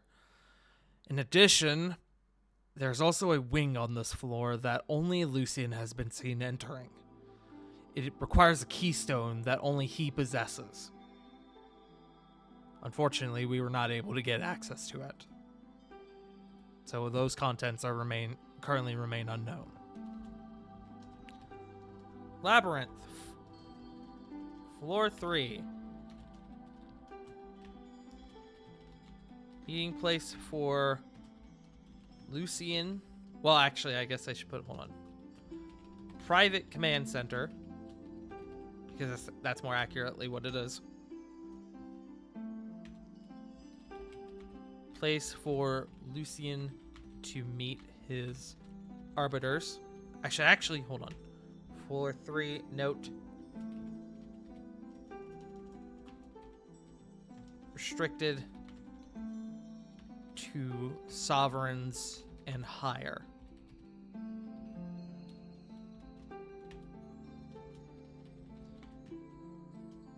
Meeting place for sovereigns.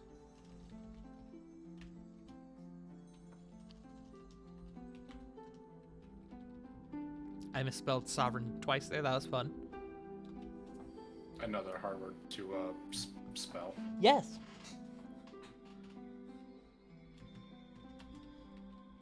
Separate wing that requires a keystone in Lucian's possession. Contents unknown.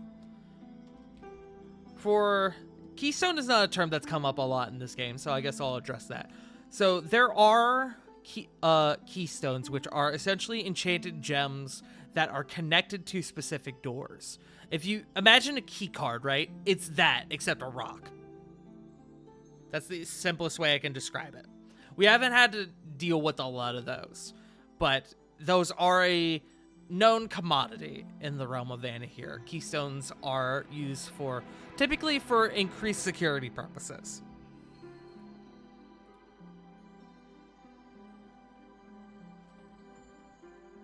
Any questions?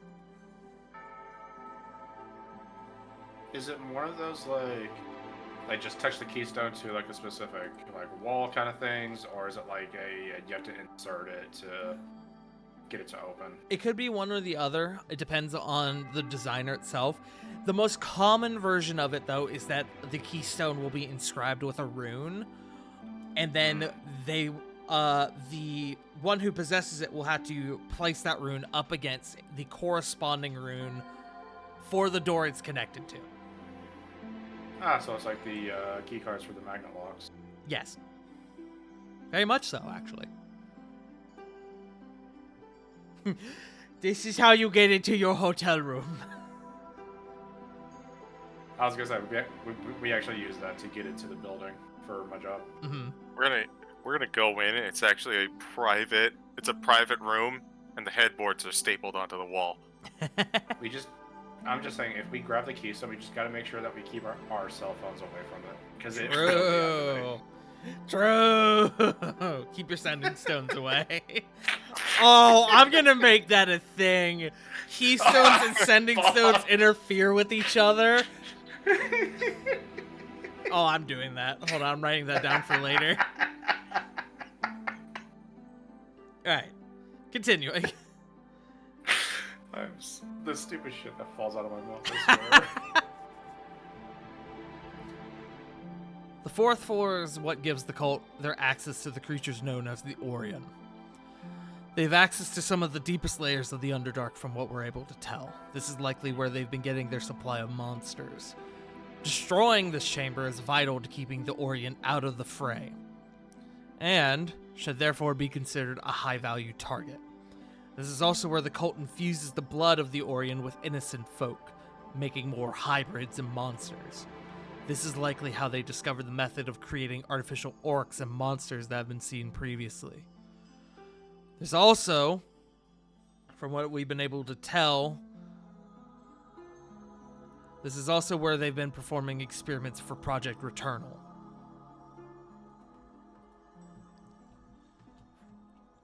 Labyrinth floor 4. Orient access.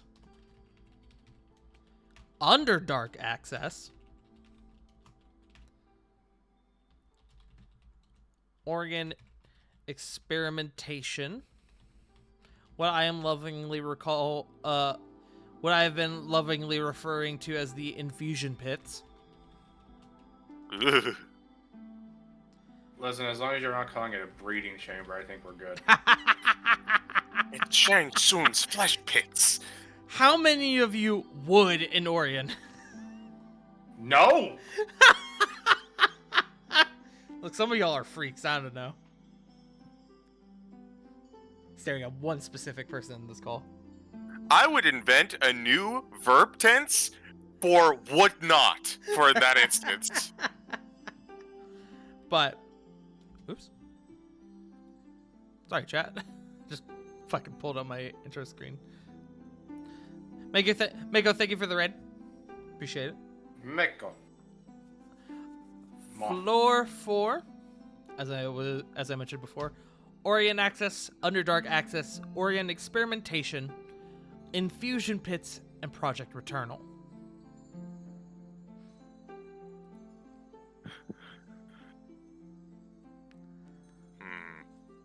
And then there are floors 5 and 6.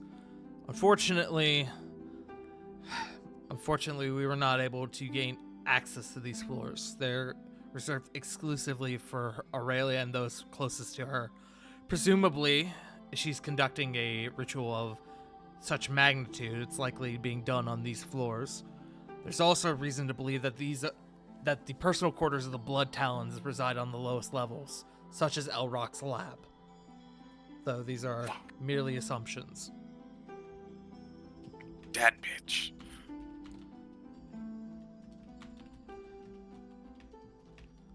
Labyrinth floors 5 and 6. Unknown.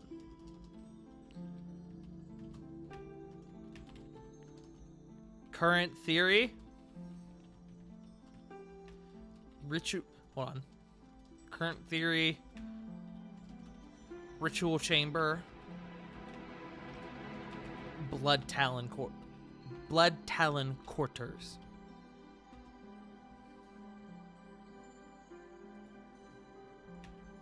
Elrock's lab? Question mark.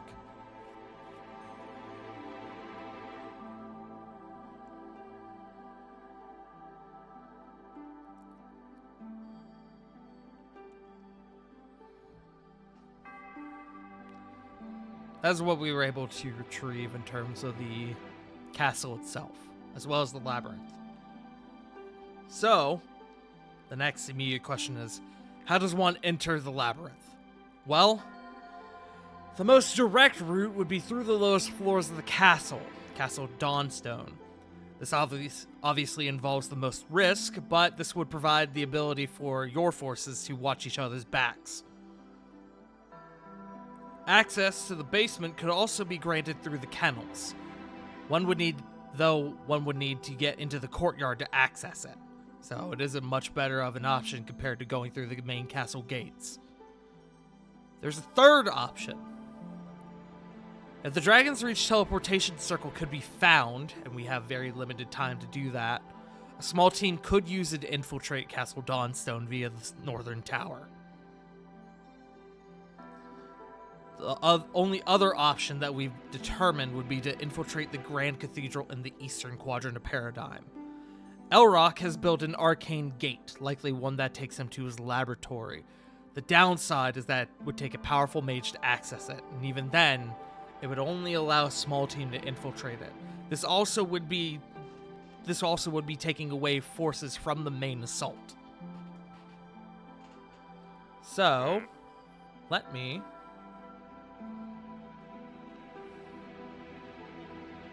real quick. Methods of accessing the labyrinth. Didn't we find a circle or such in the warehouses near the docks? Or was that just like a point of origin? You guys did find a teleportation circle. It was never confirmed whether where this teleportation circle went to.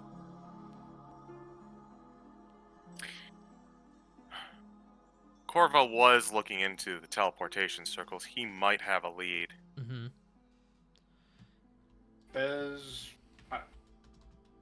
Is he like kind of just like hanging out in the back, or is he like not? Corvo's not present. In attendance. Okay.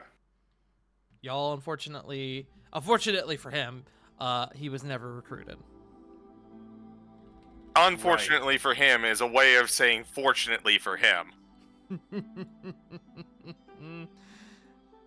Could always get in touch with him just in case of like just to kind of exchange info.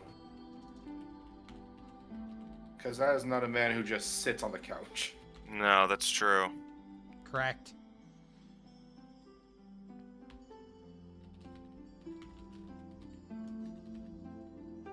I'm just finishing up typing this.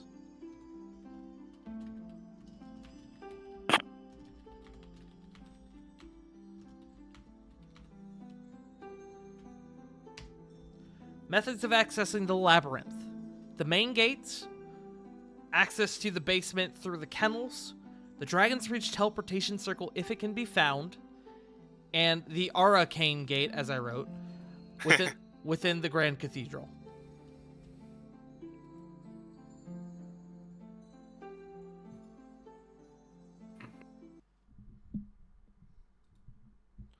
Any questions, gamers? No, just formulating plans.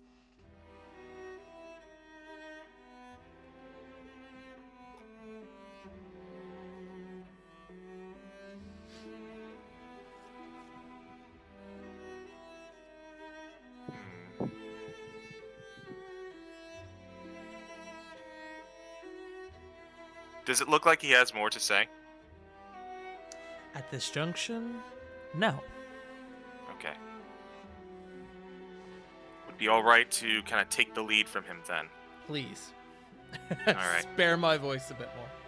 All right. Y'all feel free to start taking this discussion above game. I am here if you need me. All right. So first things first. I think this is. You can probably agree with me that this is probably very important to do immediately. There's mention of a high-value prisoner in the cells, yeah?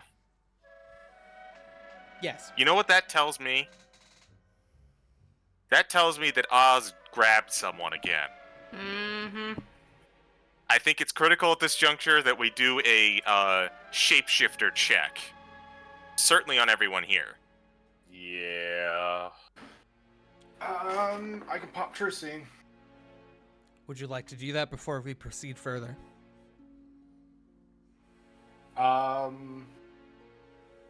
That may be smart.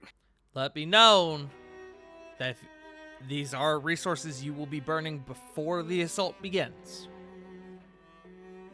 Is the assault happening within like is it happening like that day, or is it happening like tomorrow? It is happening within the next few hours, as far as I've been aware. Day 6, Unless because we- y'all are trying to avoid the circumstance of the eclipse happening while you're there. That's true. The one thing that's worth pointing out that might work against this is if we so chose the Dragon's Reach teleportation circle option and spend some time locating it. Y'all could, should you choose, opt to push your invasion back another day to spend more time preparing yourselves and possibly even finding this teleportation circle. I'm not gonna lie, that's pretty appealing. Just know that if you do, you run the risk of the eclipse happening, during your invasion.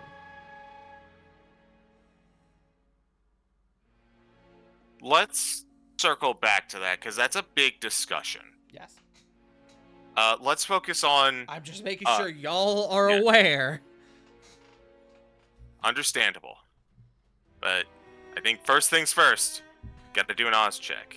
And while true seeing is a good idea, we have two paladins. Sure do.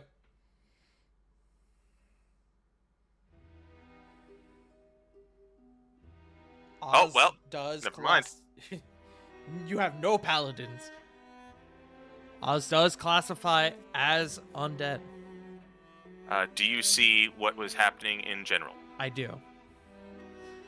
So, per Joe, who is currently throwing his router out the window, Corvin is going to go ahead and pop True Seeing. I'm going to put the results of it in lore drops.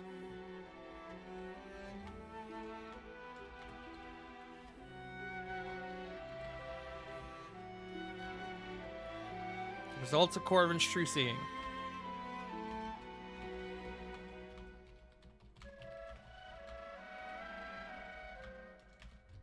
No one in this chamber has been replaced by Oz. Okay. Doesn't mean someone else couldn't have, but it does mean that we can trust this group. Yes. The individuals here are safe.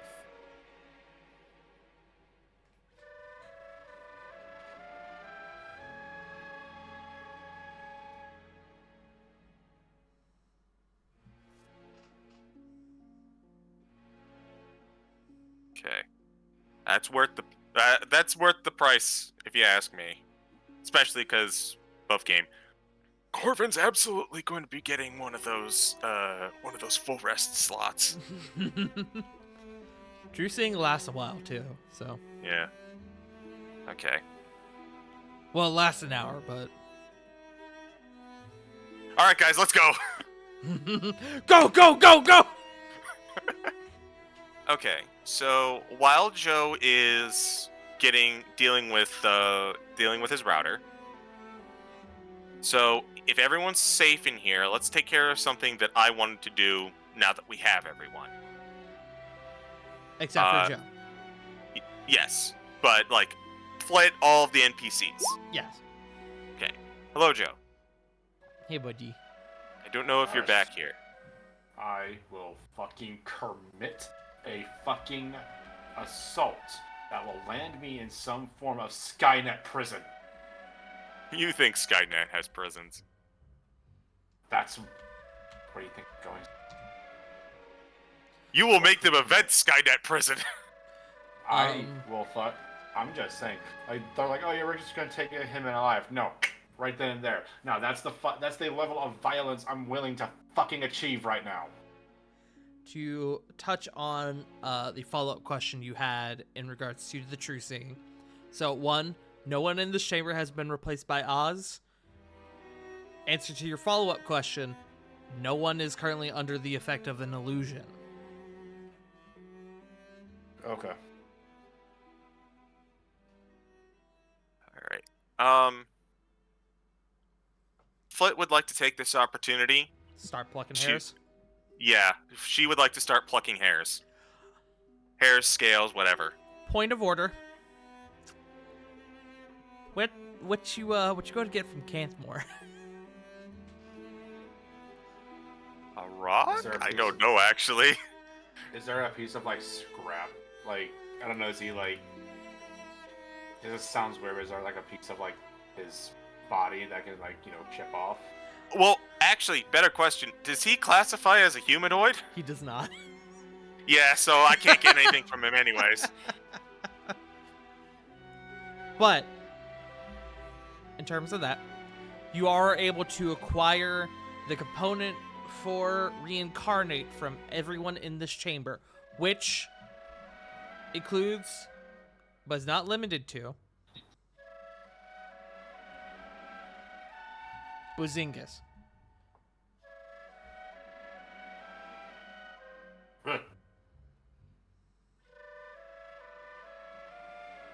A yoink. Control C. I'll also, Control V. I will also on here. I will also, even though they aren't in the chamber, I'm also going to give you access to Torin,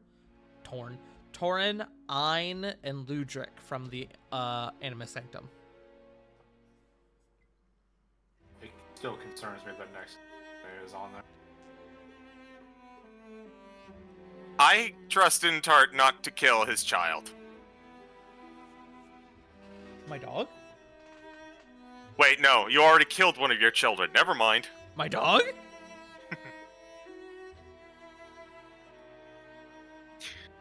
So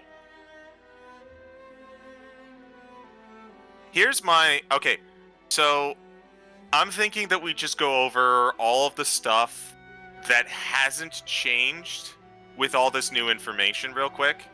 Like, we got a lot of new info, obviously. Especially a lot of the war room objectives got changed.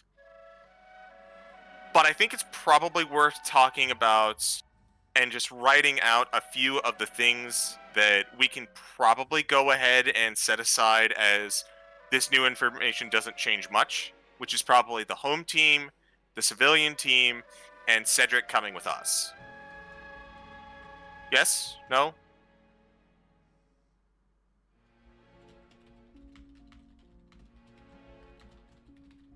Bueller? I'm so sorry. I was being asked something. What's going on? Okay, basically I'm just saying, before we delve into the deep discussions, let's just confirm all the stuff that we probably aren't going to change based on all this new information.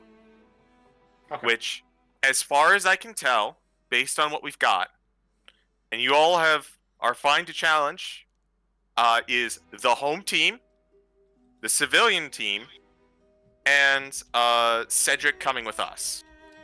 I would also like confirmation on this from more people than just Cedric, than just CG and Joe, please. Works for me. That sounds like a plan for me.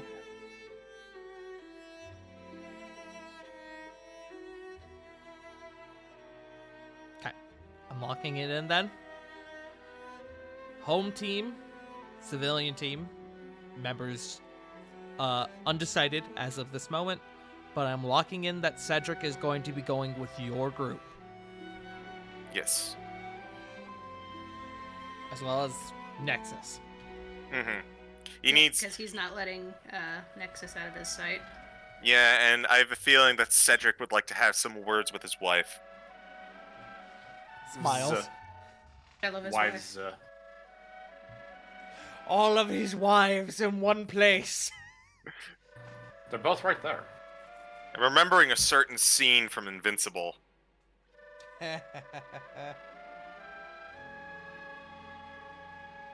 Okay. So, I'm just gonna edit this a little bit. And I'm gonna bold stuff that we have set in stone just so we can knock it out. I'm also making note of it on my end, and I will also post it once it is done. Okay.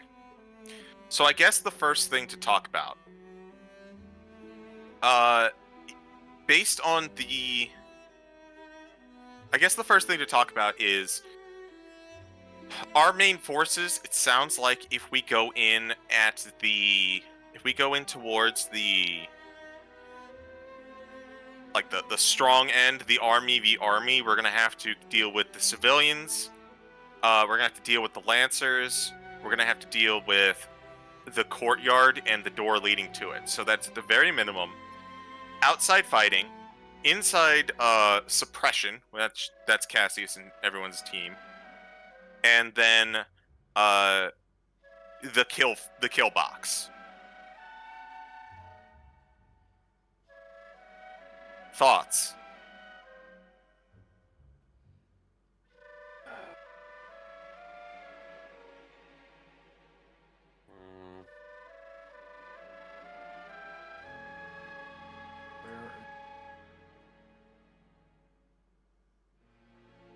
There we go.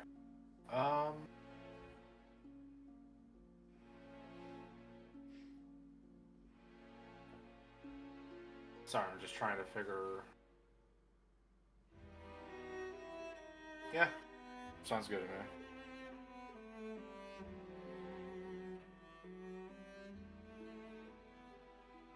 Anyone else? Nothing I can really say. Okay. If we go in from the front, that's going to be our heavy losses. If we go in using a side entrance, truth be told, I like that less. As much information as we had, if we go in from the front, there's going to be losses. That's going to suck ass. We know this. But at the same time, if we go in from the side, we have no guarantee that they're going to succeed, because any option that goes in for like an open the door, let us in strategy is going to be thrown into the deep end of the pool. And as good as they can be for infiltration, that's a lot of unknowns.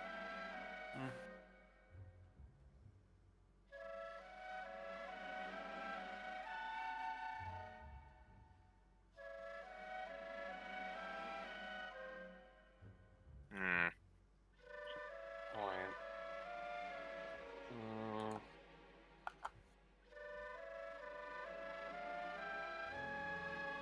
We can revisit this if you would like. Just let it stew a little bit longer. I don't think that's necessarily a bad idea. Okay. Let's circle back to the layout of the castle then, and how that has changed our mission objectives. So, Orion Deterrence, Cantmore, Reno, and Drew. I'm willing to take Drew out of this one because I feel like Drew checking in on the bell sounds like a good idea.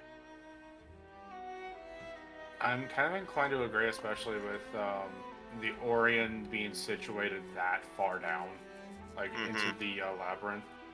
I mean, the bell seems a lot more interesting, especially when it comes to like the central tower as well. Especially because aren't able to access it at all. Indeed.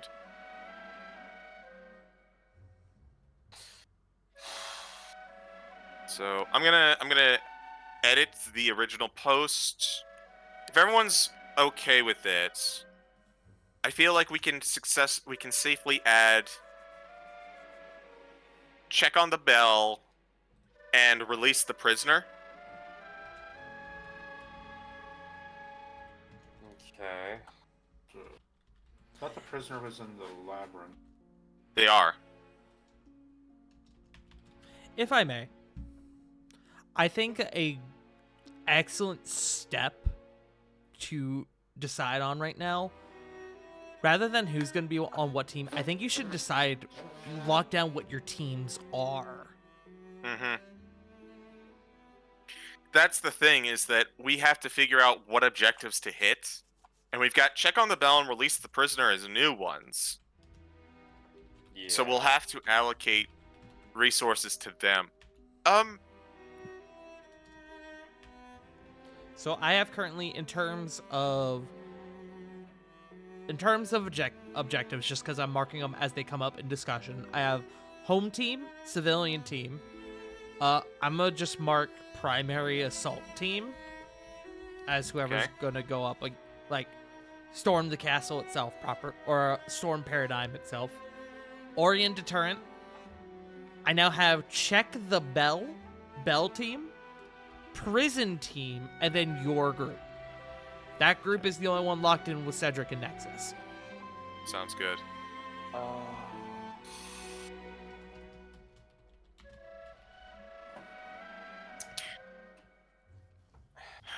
I've got a couple ideas, but it's less for like the team things and more for like just normal war. That's, I don't think, going to be useful for anyone. Write down the ideas for now. We are definitely going to circle back to those. And I do want to hear your opinions on them. Okay. I'll start typing.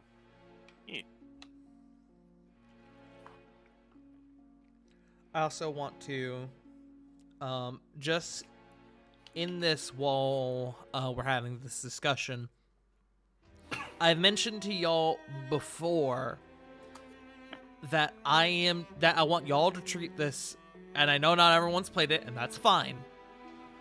Treat this like the Mass Effect 2 suicide mission, because I'm gonna treat it in that if you send someone into an objective that they are not prepared or equipped to deal with, people will die. Yeah.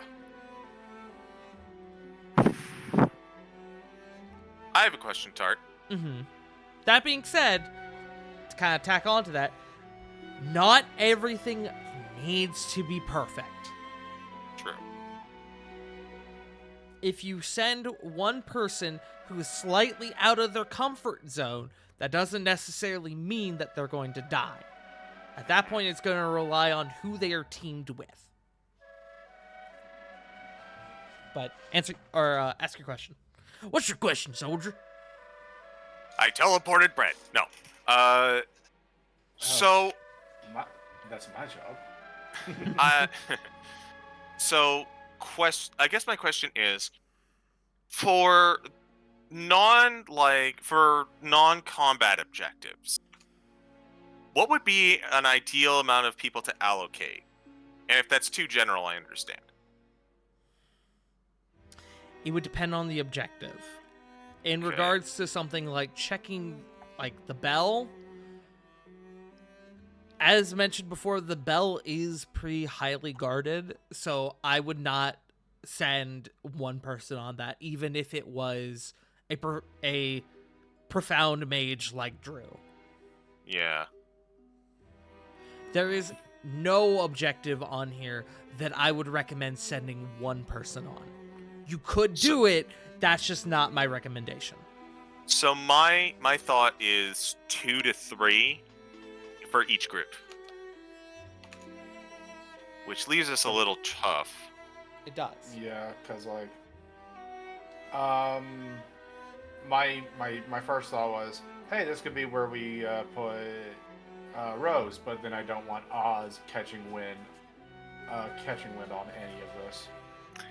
That's probably worth bringing up to the group in game that Oz has a bead on both Rose and River at all times.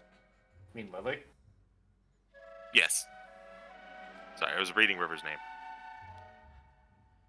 Another thing that should be mentioned, because as we said, there's a lot of objectives with only a limited amount of people. Not everything is going to get touched. Not everything needs to be touched. I guess we should focus on what's most critical then. Realistically, this is gonna sound weird because of how much we hate him, but I really think destroying Elroc's lab might be something we have to cut. I mean, personally speaking, I would like to wreck up his room, but I don't know, something about it tells me that it feels like it's a red herring. Feels like a bomb. Well, yeah, like it feels like there's that it could be a trap. Yeah, I feel like Elroc's lab is either a trap for us, or it's something we deal with later. One other thing that I will mention. There are 2 teams in this. There are only 2 that are required for this. The only 2 teams that are required for this are the home team and the army suppression. And your Hey, team, of course. Tart, could I burn my inspiration for just assistance for this? Sure. If we need it? Yeah, what do you have- want to know? I don't know. I feel like we're just gonna go in circles here. We all Can seem a little lost. May I make a suggestion then, River? If you have a question, I will gladly burn my inspiration for it. Of our current list, which teams are the most appropriately equipped for their scenario?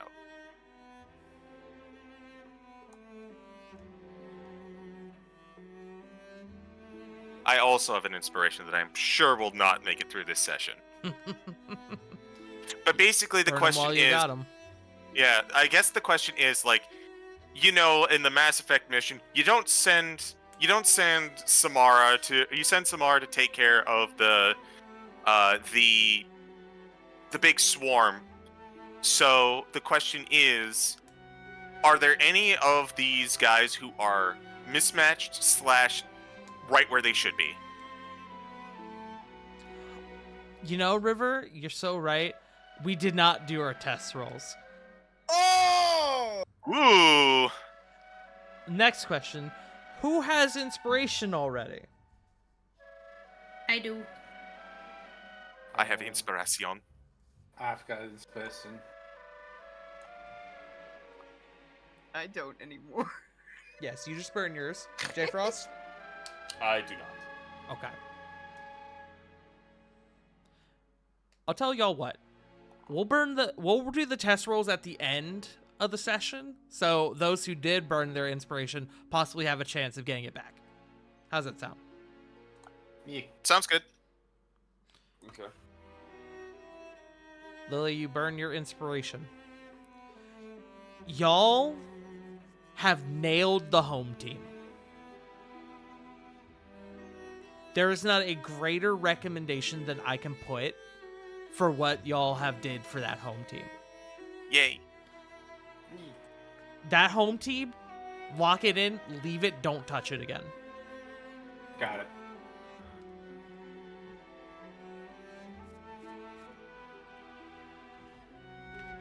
Okay. All I need is so- confirmation from y'all Confirmation? that y'all are locking it in. I didn't have a confirmation. We kind of skipped that when I was 14. I think we can go ahead and lock in the home team. Yeah. Great. Locked in. Diego Dea, Adam Acosta, Drew Iota, and the Animus Sanctum are going to remain back home. And I'm going to tell you one specific thing. Drew is a support character. He's got your information network. Don't send him over, because if something happens to him, y'all will get fucked. Mm-hmm. You know what? You've got a point. You have got a point there, sir. No, that home team, A+. A+. If y'all want input on your other teams, I need more inspiration. Okay. So if Drew's going to be staying with the information network, then to investigate, if we want somebody to investigate that bell tower, it might need to be Theon. Thoughts? Why? He's the only other like high-level magic user outside of Nicholas. You've also got Reno. We do have Reno. But I like Reno on the Orient, honestly. I think at least one mage should be accompanying dealing with the Orient, because monsters are fucking awful. And who knows monsters more than Reno? That's why I'm thinking Reno needs to stay there. I'm actually going I'll go real ahead. quick while y'all are just having this conversation. I'm going to start marking off names on my list for the ones who are locked down. That's a good idea. I'm gonna take Drew off of the Orient team. I'm also going to mark off the people who have been used, which includes Twitch and Orion's people. So currently marked off are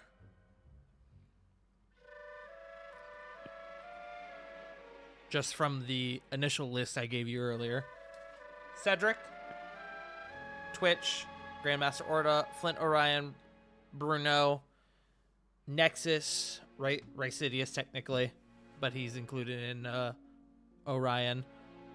Drew. Oops, don't underline. Strike through, idiot. Adam Acosta. And who am I missing? Oh, I'm missing the Echo Deo, but I don't have that on this list. I don't have the factions on this list. Just your heroes and mythics. Mm-hmm. Double check, make sure that our hero mythic count wasn't thrown off by removing Drew. I don't think so. I think just having Reno and the army and Canthmore is enough.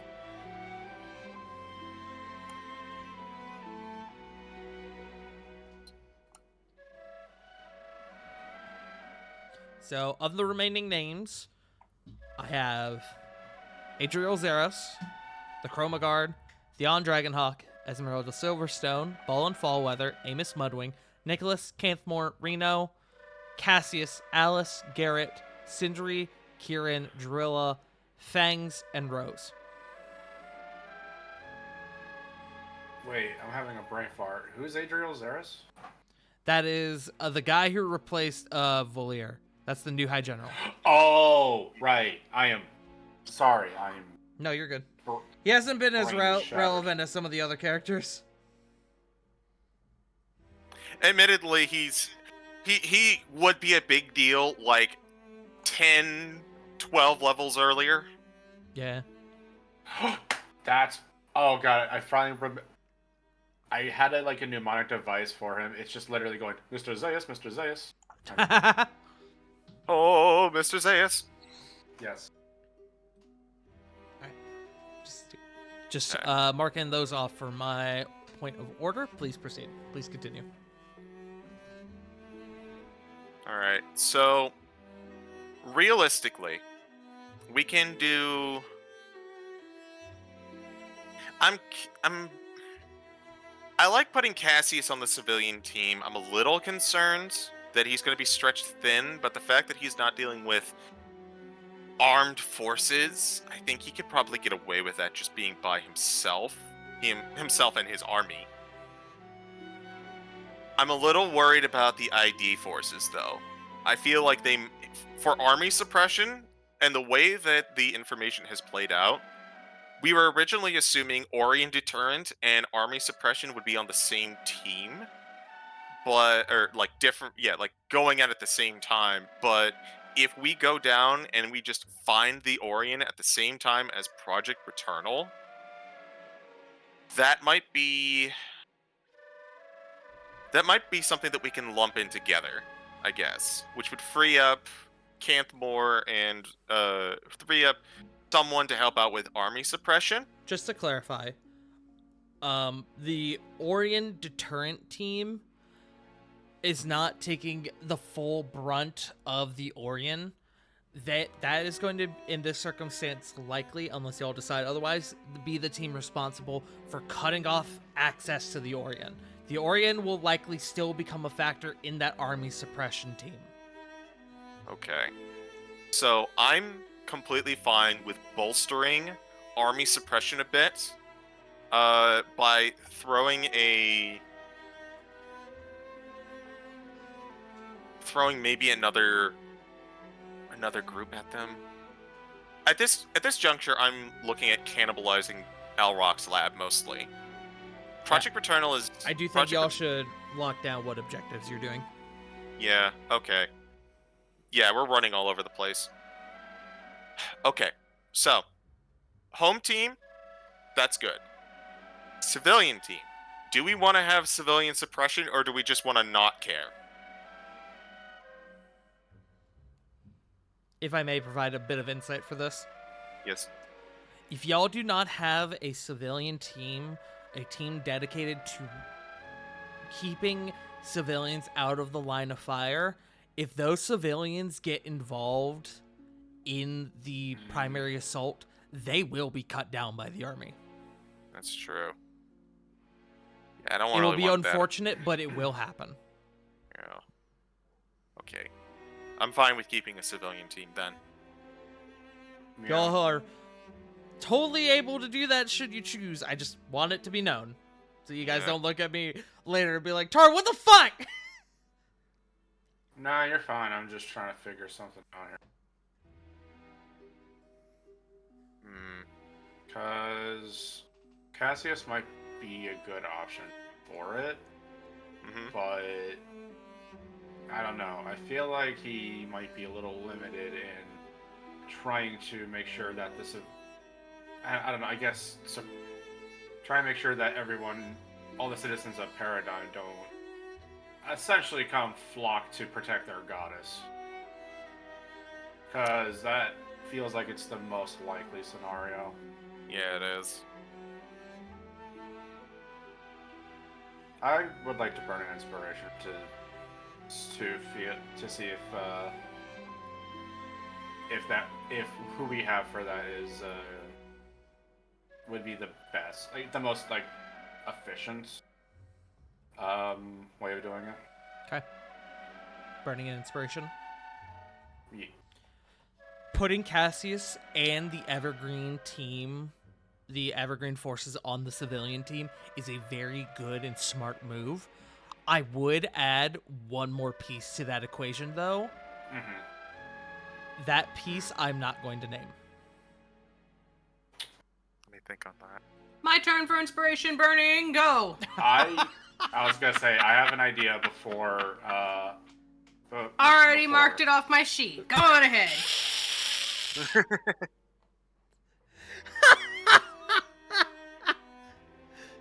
All right, Just shotgun that so- shit.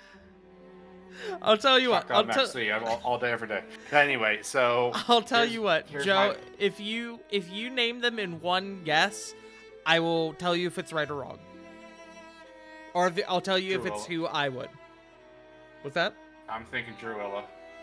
Yes, that is who I would add to that equation.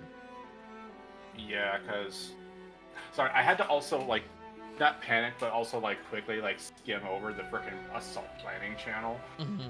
Yeah, no and I'm worries. like, who fits? Oh, right. Archfey. Yeah, Drew was our original pick there. I'm okay with putting Drew there. I'm fine with that. That was one of the original ideas anyways. Though I'm still not okay with her potentially pacifying people.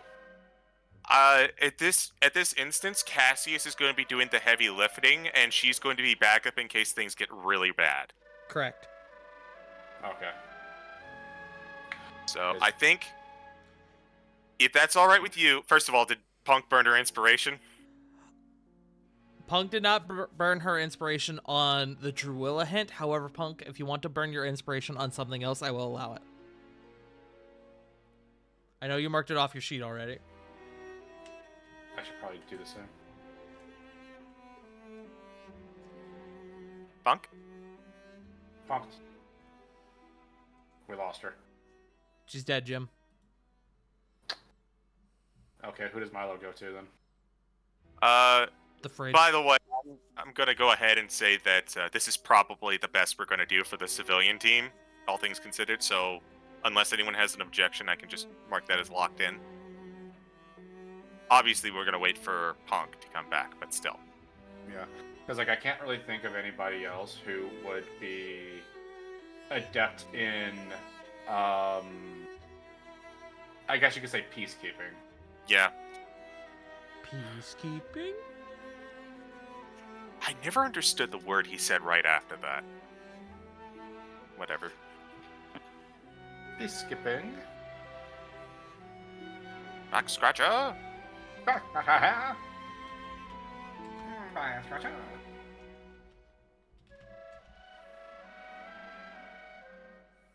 How about everyone else? While we were waiting for Punk. River? Sorry, I had to run and grab dinner. I didn't think I'd be. No, I was saying. Hold on, I'm so sorry. I was saying that you did not need to burn your inspiration on the hint about Druilla. So I was Alright, gonna I'll put let it you back. spend it on something else if you wanted. Nothing in particular, but just let me know, team. I'll burn it if we need it for the planning. Hell yeah. It sounds like the question is now: are y'all locking in the civilian team of Cassius, the Evergreen Forces, and Druilla? I think so. Yes. Frost? I have no problem either way. Still just working on some stuff. He has Okay. no qualms. All right, I'm locking it in, y'all. Locked in. Marking those names off my list.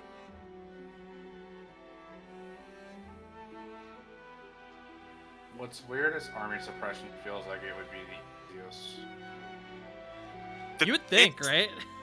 The question is, honestly, how many, the question is, honestly, how much do we have to throw at it?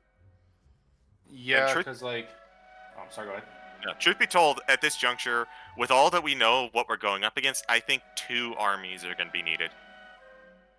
Yeah, because not only are we gonna have Orient, but we're also gonna have Lucian's forces. So, here's my thought. I say we take Canthmore off of army suppression and slap them, or on Orient Deterrent and slap them into army suppression. Let me know. One thing I noticed that y'all never addressed when y'all were making your original teams for these objectives. Y'all never put the Obsidian Province army anywhere. Oh my god, I forgot all about them. They're with Esmeralda though, right? No, you're thinking the Iron Conclave. Where is the Obsidian Province? I must Y'all have missed never them. used it. Canthmore's whole ass army, y'all just didn't put Oh! anywhere. That's So- because I lumped them in with Canthmore. I see. Yeah, this was assuming Orient Deterrent was horde of fucking monsters appearing out of the ground. Right there, Obsidian Province forces. Yeah. So Canthmore might be them as well as the Chroma Guard might be the best option. Do we want to separate Canthmore from his forces? You cannot do so. Yeah, I figured. That is likely Well- why it was lumped together. Yeah. So I'm also looking at Canthmore's flaw. Will not stop until victorious or defeated. So who best to suppress arm to pretty much meet Hold them the head line. on, hold the line, then a literal battering ram. Yeah. The living siege weapon. Not named Ravon. Ravon's a railgun, not a siege weapon. Yeah. So I'm gonna leave Reno and Orient Deterrent for now. That's not because he can handle the whole thing by himself, but just I feel like moving Canthmore to army suppression probably a better idea. Unless anyone objects. No.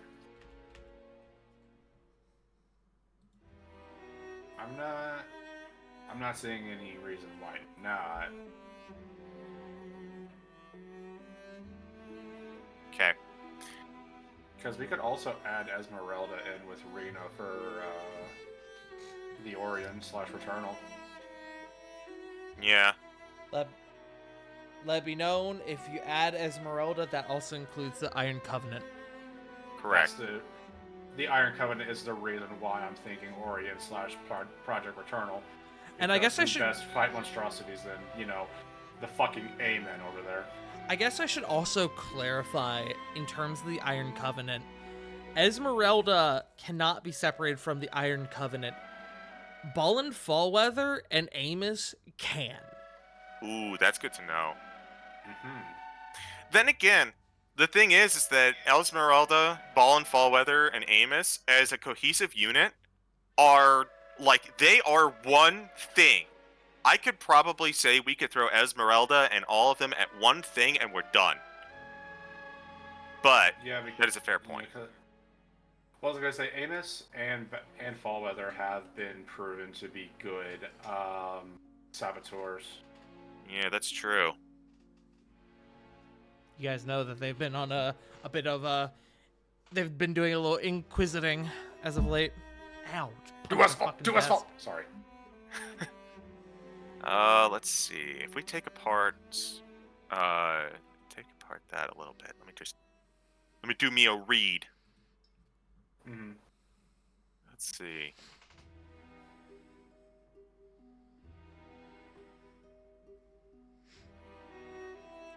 Esmeralda.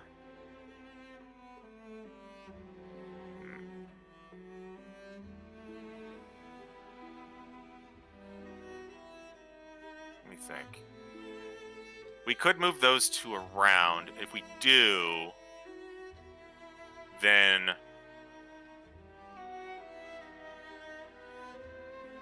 I feel like we could probably take Amos out and put someone else in. I feel like Garrett would be a good pick.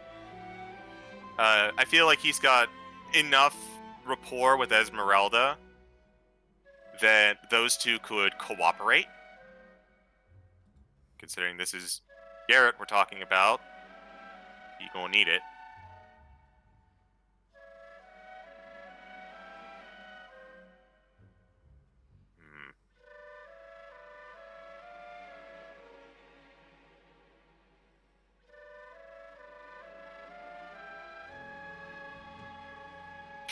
I've been leading the conversation a little bit. Does anyone else have any ideas?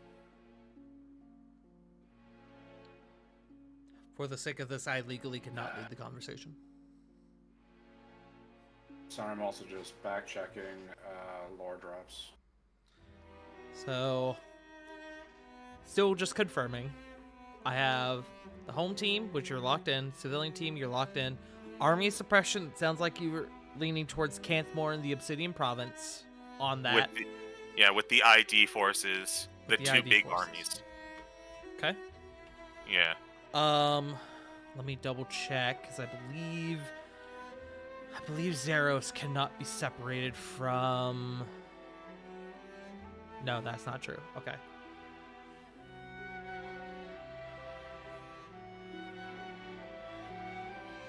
Okay, yeah. So, just looking at that, you could still then use the... If you lend the Iron Dominion forces to Canthmore, you could remove and place Adriel somewhere else. And then you also still have the Chroma Guard as well. Adriel? Oh, yes. Adriel, yes. Okay. And then, of course, you have the Chroma Guard who, while best suited serving with the Iron Dominion forces, do not necessarily have to be with them. I still kind of like the idea of putting them there. Thoughts?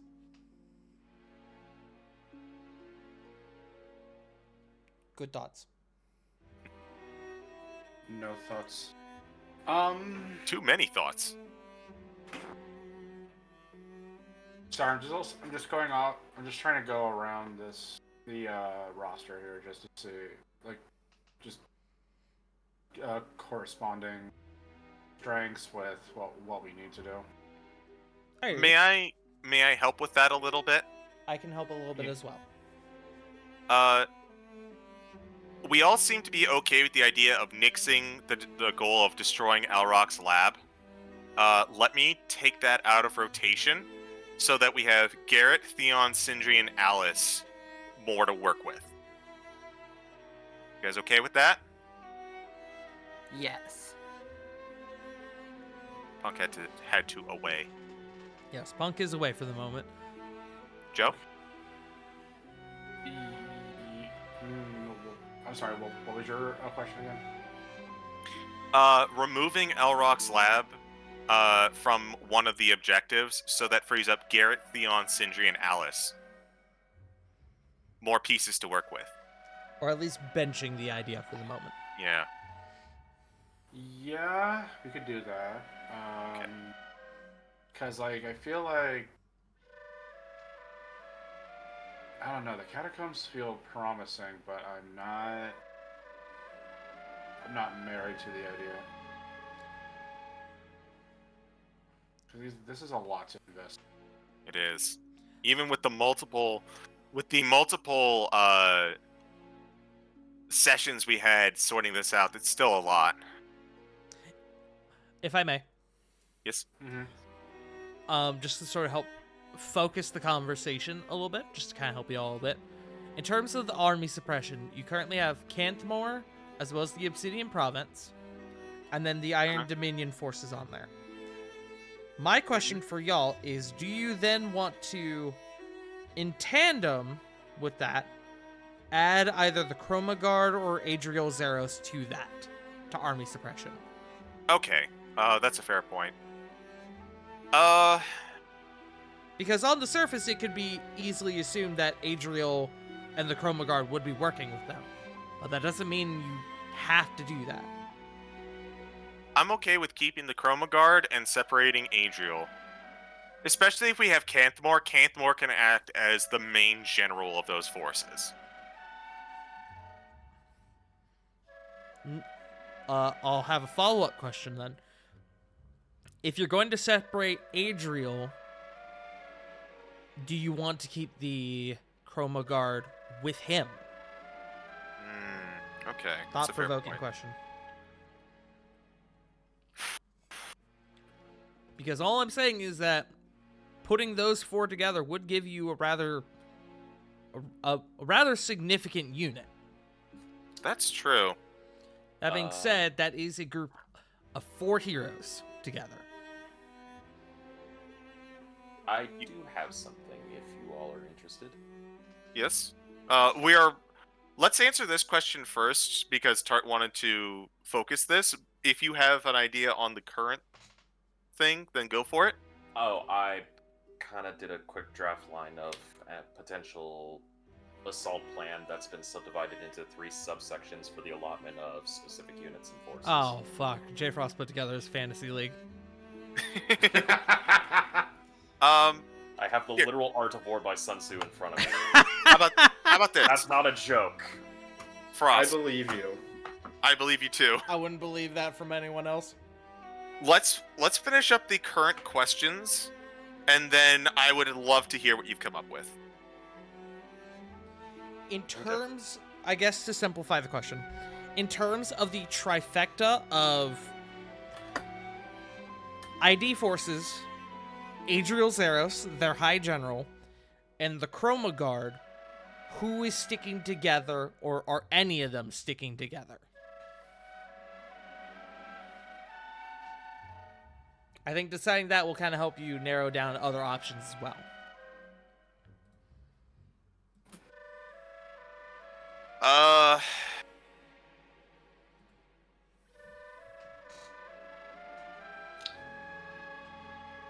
Do we think that Cantmore is capable of leading both armies by himself?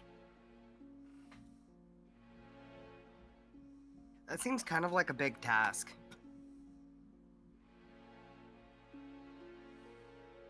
I'm going to be completely honest. I would rather not leave a singular entity in command of 2 different armies, just due to the fact that all it takes is one precision strike to that individual that can create a massive hole in military logistics. Fair Especially, enough. basically, you're creating a singular command head that could easily be decapitated. Then It is better to have multiple individuals. how about this? We take the Chroma Guard out. We leave.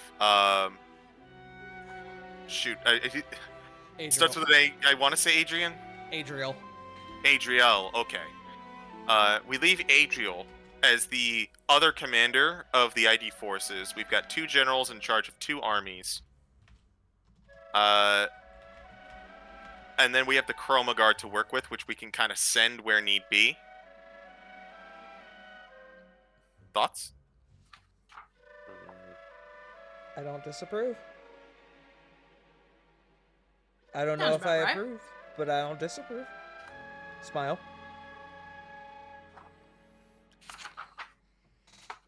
I'll still have that inspiration to burn if you want it.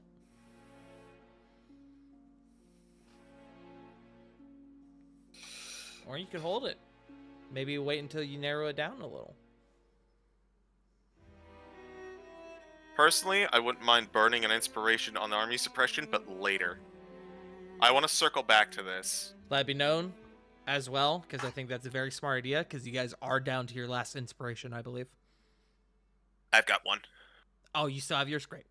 Yeah. I was like, I got mine. Yes. The punks was what I was thinking of. I thought you had burned yours, CG. No, I'm holding on to mine for dear life.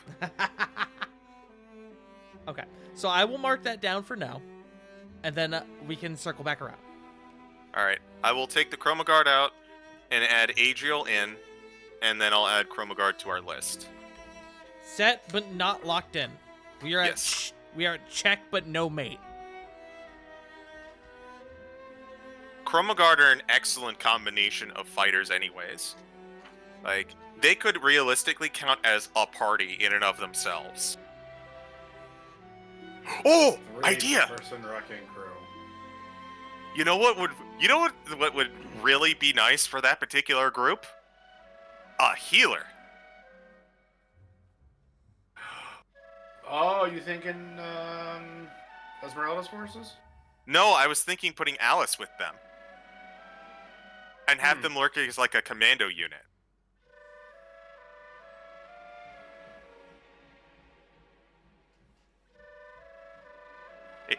After all, she has... Her problem is she doesn't have a lot of people to work with, to heal with. She can't do mass. But Alice can absolutely heal a small group. And more or less, everyone else has some access to healing. But a monk, a sorcerer, I guess there's a paladin. Yeah, he's a paladin. Well, we can revisit that. I'm getting distracted. There are too many treats in this yard. I have to go sniff all of them, and I'm running around all over the place. Too much fun moving the minis around the board. Yes. CG It's got the fun. zoomies. We have a war I was board. about We're to say the exact same we thing, put this River. over here. No, if we swoop in over here and put a pincer. Yes, Aldrich is a paladin, if that helps. Well, we Aldrich- can revisit that. It is paladin, monk, sorcerer. Yeah. CG with the brain zoomies. I'm too excited, guys. Or maybe it's also those ho-hos I ate while we were on break. The whole bird? Yo, You you ate ate- it? All of I it. was gonna go something completely different.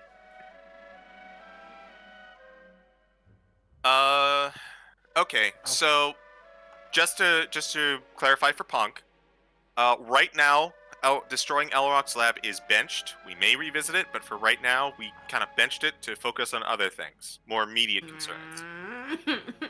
I know, but unfortunately, it's the one objective. It's the one objective that we have that isn't going to have an immediate impact on like the war effort, you know? As far as we know. I have to caveat that. As far as we know. As far as we know, yes. As far as you know. Hell, Looks we like, might but just I run want to into be it. spiteful. We'll be spiteful by another- killing his I ass. want to ruin his brainchild in front of him. I too wish to bully him, but practically speaking. I want to bully him in this universe. We already bullied him in the mirror. So circling back to getting back on topic. So we now have 6 pieces or 7 pieces that we can move around a little bit easier. Let's go to the Orion deterrents. What are we thinking?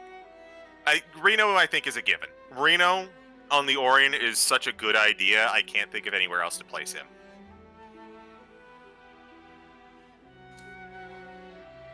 Nah, that sounds good. Reno, I'm okay with that. Did you want to do... I probably have asked this before, and I do apologize. Did we decide on like having Esmeralda and her army help him? I guess that's a good question, because they're both on the same floor. Yeah. Would that be too much to do both? Because they're right there together?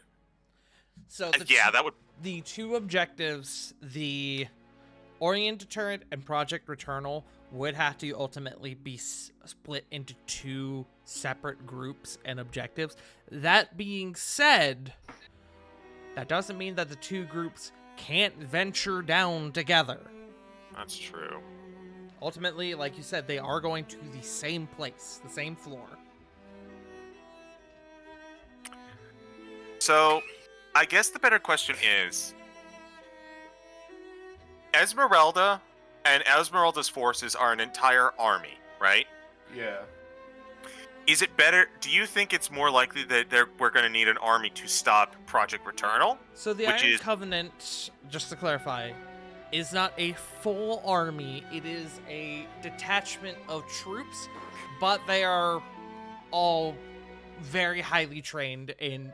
You're essentially sending a commando unit. Okay, so it's a commando unit. Still, The Iron Covenant is not a full unit. So the Iron Covenant, I have it somewhere. Hold on. The Iron Covenant is a total of... Hold on, I have lost it. I believe it's 20.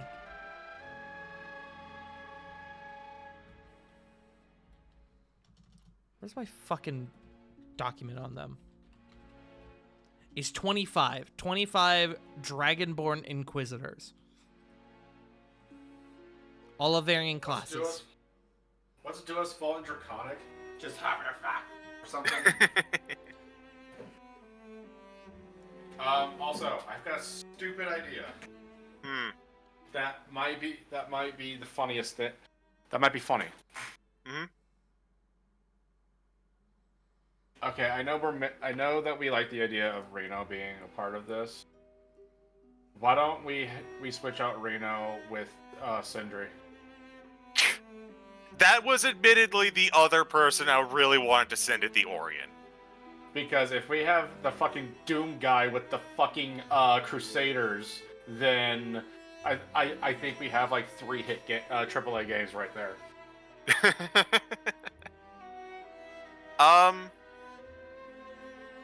Oh, fuck. I just realized. We went right into it, but I promised J Frost I was going to hear his idea. I apologize.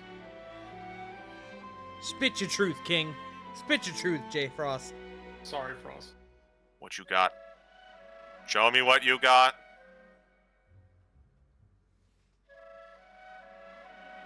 Okay, forgive me. I will. I'll paste everything that I'm about to speak about. Oh, Jesus. It's not that much. I don't believe you. Press X to doubt. And here we go. Okay. So, we're looking basically at what I would like to say is 3 subsections for this entire Not that operation. much, he says. No, it's not. I managed to subdivide it into only 3 and not go further into the fucking, weeds. So basically, we have a main army, we have a specialized strike force, and we have a logistics and support force. These are the 3 things we are operating with. When we're looking at this, we'll need to figure out who's going to really belong and where. I'm leaning back in my chair. Okay, I love you too, buddy. Who would work best in each section? Who would work well with each and every operational variable and factor? So let's take a look at the mainline army. Basically, we want a group that is utilized for fast attack units, artillery and offensive siege warfare, close quarters combat and shock assaults, urban warfare and defensive siege warfare, as well as short, intense battles, as well as in-combat adaptability. Basically, one of the best recommendations is the utilization of heavily armored units to absorb main blows, fast-moving units for cavalry and aerial assaults for any that we could do for skydrop attacks, supported by artillery targeting areas of heavy defense. Decimation of any fortified position is key priority target for mainline assaults, focus on blitzkrieg tactic with the emphasis of non-stop movement, secure enemy fortifications that have been breached as to let support groups establish a forward operation base. Movement is critical if we are to win. Uh-huh. That's for the main part. Uh-huh. We have the second part, which is our specialized strike forces, which I feel like I'm being given a PowerPoint presentation by a drill sergeant. Yes, with less vulgarity.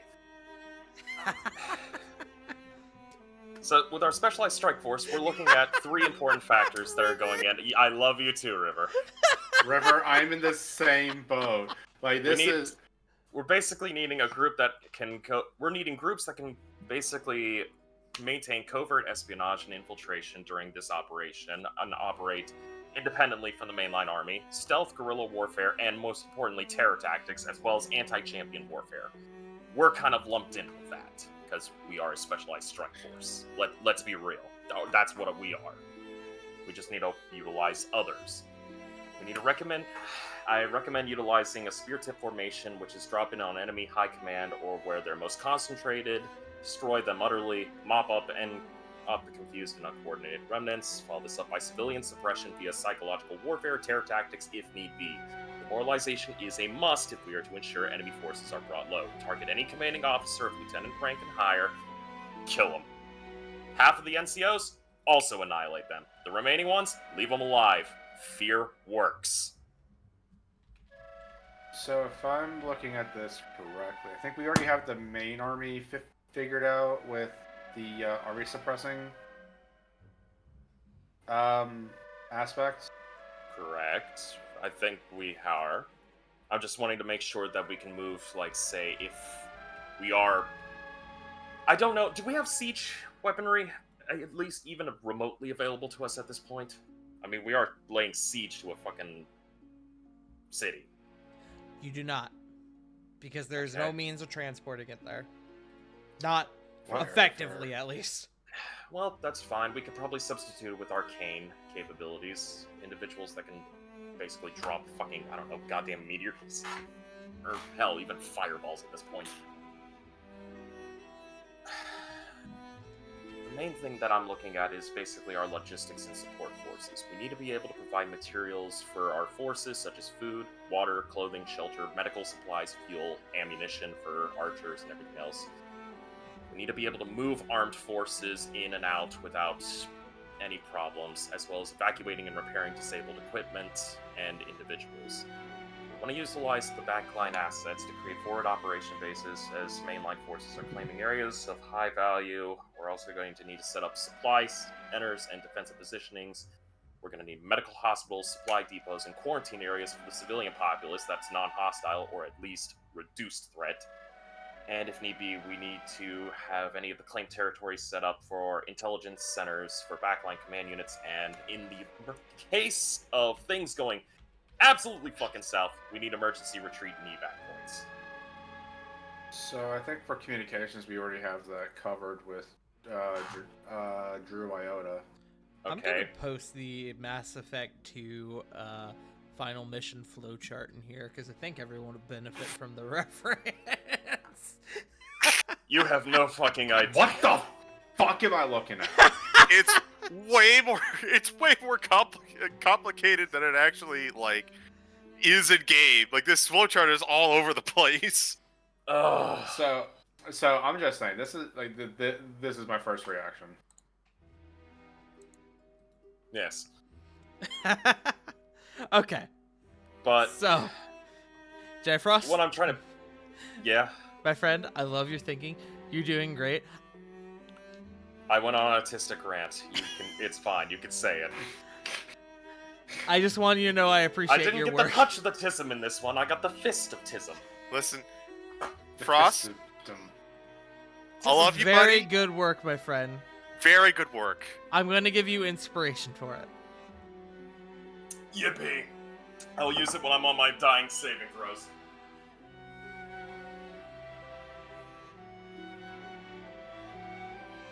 I want to comment on this, but I have no idea where to start. Start at the beginning, work your way down. Well, all right. Yeah. You've got a lot of these. You got a lot of these tags. How do they apply to our characters, to our allies, to our friends? Like you have these listed. You have these listed as general ideas, but without applying them to our scenario, it's a little hard for us to make the connection here because there's a lot going on. Okay, my apologies here. Allow me to basically put it this way. Basically, take each and every one of the abilities that each group is, say like the main army. Who's great with fast-moving attacks? Who's great with offensive siege warfare? Who's great with urban-based warfare? Who's great with short, intense combat that can be adapted to any area? You know, Who works in what?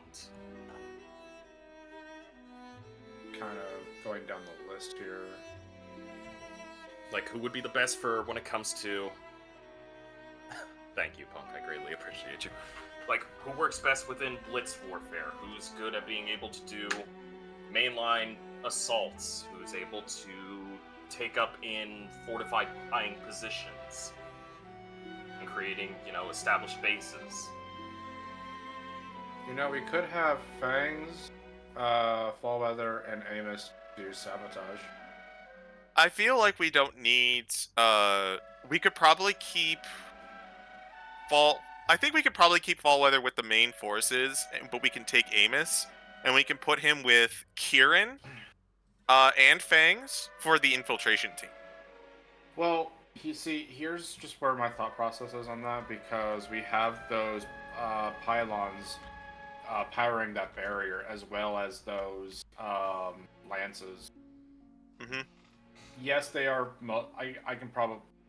Yes, I can make the argument. I can see the argument of the lances being for anti-air, but who's to say that they're not going to blast the fuck out of us when they see the army approach the castle? I mean, a fair point.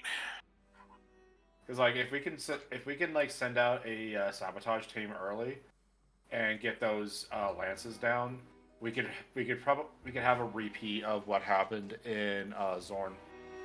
If you send in an infiltration team, they will go in slightly before the rest of y'all do. So where they'll be able to get secure a foothold and work while the other teams are working it in themselves. So if you send in a sabotage team to, for example, take out the Lancers, they'll be able to start doing that while the rest of you are beginning to move out. Which, the only problem I have with that is, if we do delay, then we might be giving the enemy too much of an advantage when it comes to setting up anything like that, you know?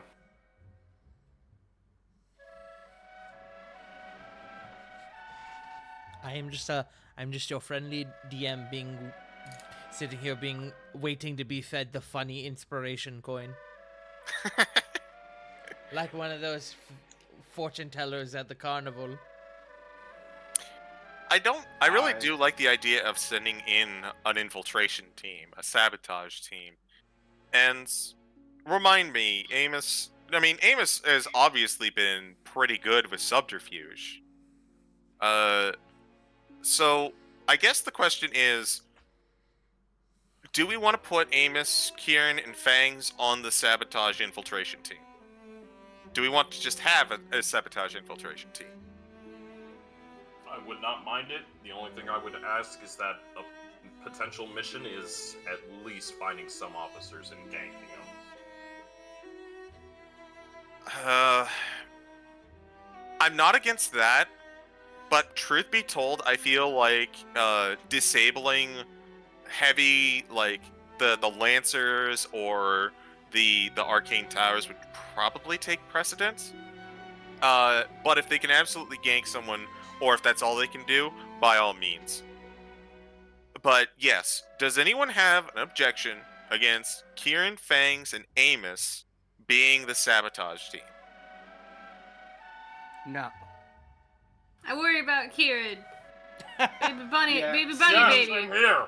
Wee Okay. bunny, Yeah. wee bunny. So here's my thing. Like, Kieran. Wee bunny, bonnie lass. God damn it, I was trying to get it out. She dies. Sorry. I'm going villain mode. I love hearing Punk go, baby bunny, baby bushy, baby bunny. Cute. Anyway, so my worry about Kieran is, I'm just looking at her flaw where, she casts higher levels of magic that might trigger some sort of exhaustion. like, how much of that would be a disadvantage for the team she's on? That's why we're sending Fangs to balance it out. Not only is Fangs way higher level, a very high level person, but they're a high level healer. They can do kind of the same thing. Kieran is really great at what she does. Bangs is more of that, and can also support Kieran if Kieran gets exhausted. And then we can have Amos, who is much better at being the front line, to kind of keep them out of the two druids' way. Okay. Yeah. Just wanted to pose the question. Do you guys want me to set those three but not lock it for now in case you change your mind? Put it in a purgatory. Yeah, let's do that for now. Just because, because we seem to have a pretty good idea, and also we have more work to do and time's getting a little short. Yes. Also, you if said if we are not able to Okay. finish this conversation tonight, we will try to set aside another time to finish this conversation. If not, we'll have to do it next session. Okay. So, I have a question, just quick. You said that there's 2 different areas we can hit, and a potential third if we decide to find a teleportation. Yeah? In terms of infiltrating the labyrinth, yes. So, infiltrating the labyrinth can be done either by attacking the castle and directly and getting access to the lower floors, getting access to the basement through the kennels, which requires getting access to the courtyard, which is basically another frontal assault. Hold on, I'm trying to find. Where the fuck did I? Oh. Nope, that's not it. Hold on. Pause. There we go. Finding the teleportation circle in Dragon's Reach and using that to get access to the northern tower in the castle, or getting access to what may or may not be Elrock's lab via an arcane gate in the Grand Cathedral, which would mean having to split off from the rest of your forces. Okay. I was thinking, like, if there was multiple avenues, well, you could split up the main army and have them cover, multiple pincer movements. I actually probably should have put most of this in Paradigm Assault planning, but we're too far along. It's fine. Because I was thinking, like, okay, if this is the case, why don't we have the mainline army not coming from one direction, but multiple directions, and then slipping a few of our other Just more peacefully. specialized units in with those sections. Like Division A, Division B, Division C. Hey, that's what y'all want to do. That's your prerogative. I'm just the DM, man. Tactics. I like It's just tactics. covering more ground. I like tactics. I feel like we need to get our ducks in order first. Fair enough. Let's kind of circle back around to y'all's objectives. So, I currently have, in terms of objectives, the home team, civilian team, army suppression, Orient deterrent. I haven't received any. We haven't made really any decisions on the Bell team or the prison team. If y'all decide to do that, infiltration and sabotage, and then your squad. You also have mentioned previously, looking at what I'm seeing, Project Returnal. Is it safe for me to put that on your list of objectives that you wish to complete? Yes. At least for me. What does everyone else think? Putting it on the to-do list? Yeah. Putting Yeah. it on the It's a final list of priority target. objectives. Stopping Priority. Project Returnal.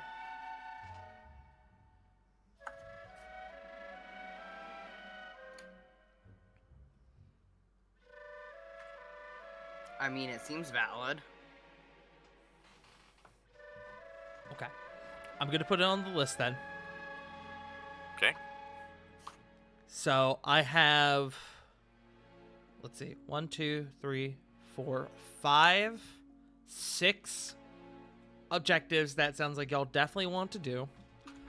I feel like I need just a little bit more information on the Bell team and whether or not you guys are locking that in, as well as the prison team. It sounds like y'all want to have a prison team, though. And then, of course, you have your group as well. Yeah. So that is, aside from your group, that's a total of 8 objectives. Currently. Correct. Yes.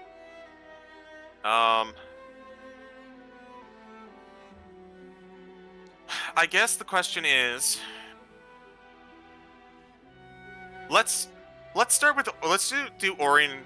Okay, so Project Returnal has Esmeralda, Balin Fallweather, Esmeralda's strike team, and Nicholas. Nicholas is basically required because you specifically have to take these guys out with fire, and Nicholas would be the person to help with that. I feel like Project Returnal is pretty good. You're going to need at least some form of an army because Project Returnal is an army, and you have to make sure to take them out in a very specific way. This feels like a good lineup. Unless anyone has any disagreements or thoughts. I do No, I'm not good. disagree. And you were good with it, Joe? Mm-hmm. Okay. Punk, Frost. No problem.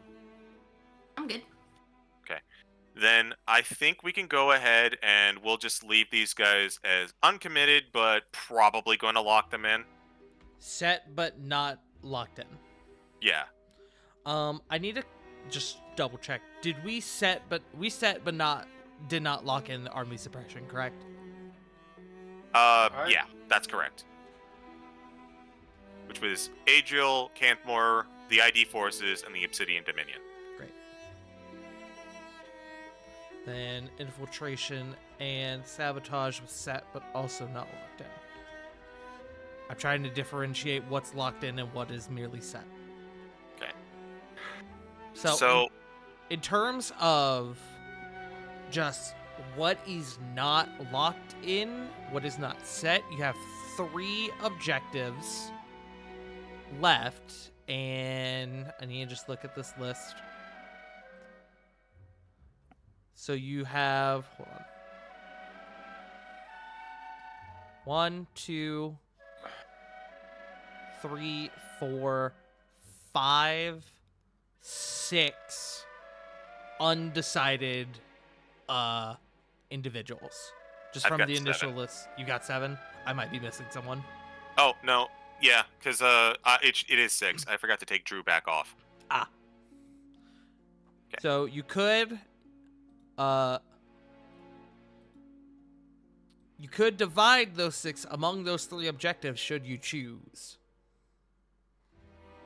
One of those objectives you have 1 individual sitting in, which is Reno. The 3 objectives I'm specifically referring to in this time are Orion Deterrent, the Bell team, and Prison team. Yes. I like... Someone mentioned putting Sindri with Reno. I think that's an excellent idea. Oh, see, I was thinking Sindri with the Covenant. We can do that. I would swap out Nicholas for Sindri, but they would fill very similar roles. Nicholas is better. Nicholas is better for supporting and buffing a group rather than being on the front lines, though. That's kind of why I want to put him with a big army. Yeah, I get you.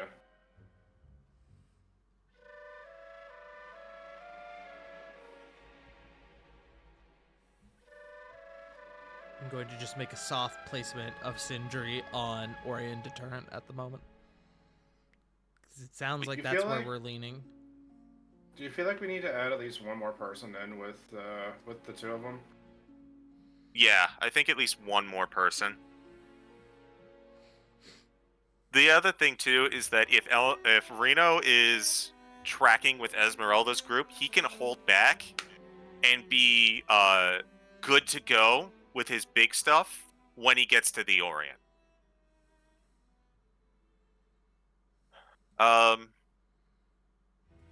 Who would we put? So who else would be good with the Orient?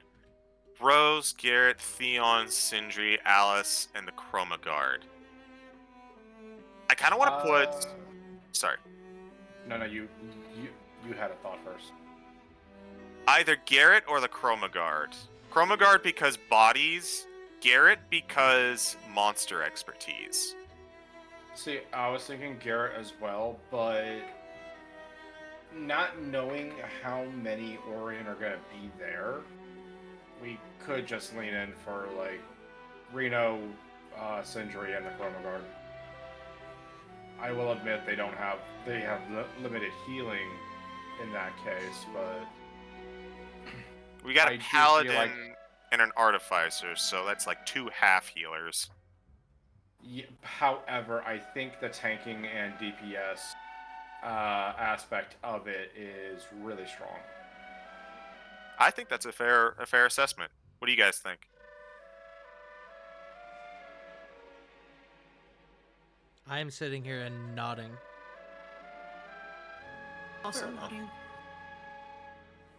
That's I fair. also agree.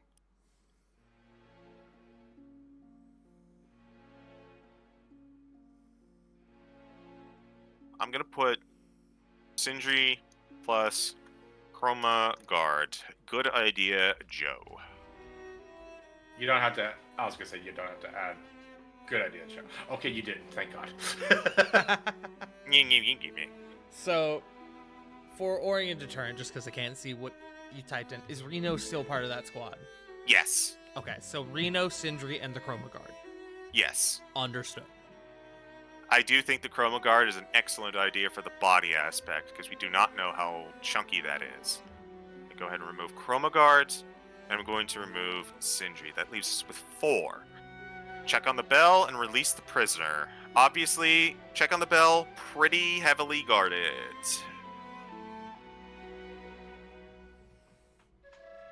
Am I setting but not locking in the Orient Deterrent? Yeah. Great.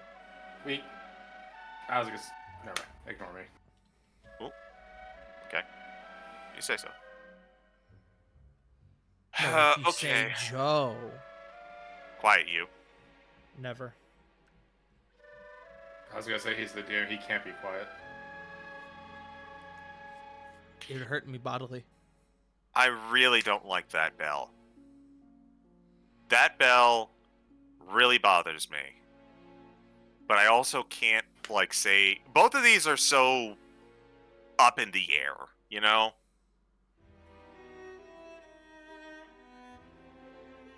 If you want, you could return to the topic of Elrock's lab. Perhaps replacing one or even both of these. Or Okay, just adding so- it. So wait, when it comes to the bell, CG, like, is the continual ringing of it part of this of why you're bothered by it, or is like stopping it ringing? The fact the that... reason? So based You know on what? Rycidius said, the bell is heavily guarded, which is weird. In tandem Right. with that, in combination with that, he said that all his men, some of his men reported getting odd sensations when that bell rang. Even though it rings every hour on the hour. It rings every hour on the hour. What that means, what the sensations mean, why it's guarded, remains to be seen. I have a question. And this would be kind of like an in-game question. Mm-hmm. Is there anything notable about the men that we could find a common denominator? Or, like, something to help identify what the problem is? In terms of the the men guarding the bell. Yeah. Or The no, bell- no. In terms of, I'm sorry. In terms of the guys who were feeling weird by the bell, like they were spellcasters or they were all human, that sort of thing. You know, I need to make a roll for that. Because that would be something that Rycidius would have to put together. if it's even relevant. That is an 18 on the die. What is your Arcana, my friend? +3.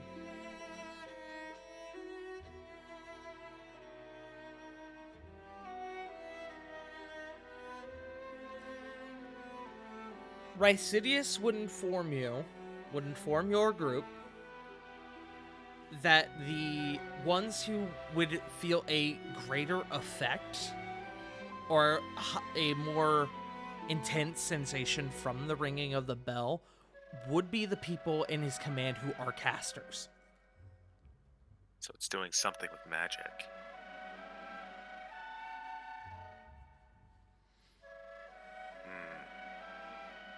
Maybe sending in some sort of like. No, because that sending in just marshals would probably not really prove too much. Theon would be the person we'd have to send on the bell. Which admittedly feels like a real waste of Theon. You could always put him elsewhere. Could always put him elsewhere. Fuck. Theon is such a strong card. I don't know if we can just leave it on the bell. Yeah, I was gonna say you don't want to throw him away. You can always don't mix like things around. Quiet, you!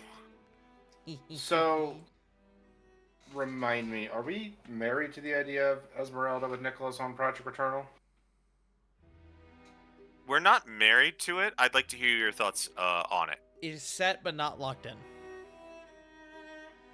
I do apologize for disrupting the thought process, but I know he's a little susceptible.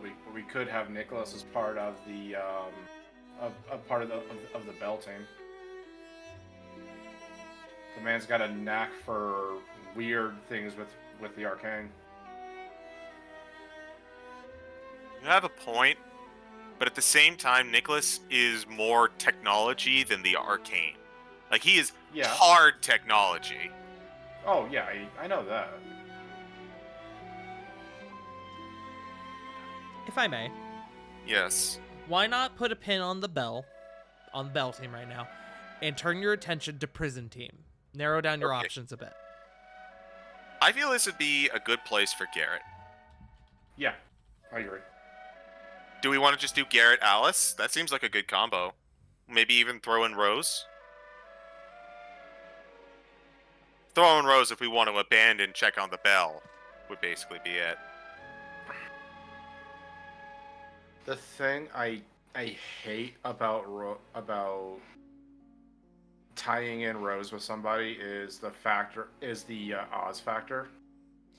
That's why I'm sorry. Ultimately, having Oz is going to be a factor purely because Rose is here. Ultimately, y'all are going to have to look past the Oz factor if you want Rose to complete any sort of objective. Yeah. Yeah, I am trying. I really am. It's just... I know. It's hard because, especially in a prison-like situation, that man has plenty of bodies. He has plenty of bodies no matter what. Like, pick a place in all of these objectives right now that Oz showing up doesn't either have plenty of bodies or have them isolated. The bell, since it's guarded by golems. Plenty of bodies. The bell is not guarded by golems. You're thinking of the central spire. Fuck. I forgot about... I got those two mixed. No, that's okay. That's why I'm clarifying. It's at this point where no matter what, we're going to have to deal with Oz if we send Rose anywhere. The question is, do we pick our poison? Does he go for a disguise ambush? Or does he go for an isolation play? And which would be the best team to deal with that? I'm of the opinion that no matter where Rose goes, Rose cannot be with less than 2 other people. And whoever Rose goes with, Rose, I think, at this juncture, if we are really concerned about Oz, and it sounds like we are, Rose has to go with Alice. Because I have a way to help y'all put this to bed. Yes. If someone burns an inspiration right now, I will tell you the exact best spot to put Rose. I will do it because I'm sick of this argument. Put Rose in Orient Deterrent. Okay. It doesn't have to So- be with that squad, but that is the absolute best place for her.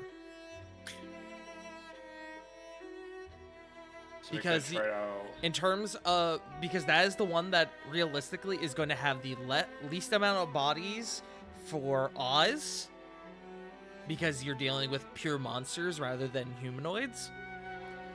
And Rose has decades, a couple 100 years of fighting experience under her belt. She has handled monsters.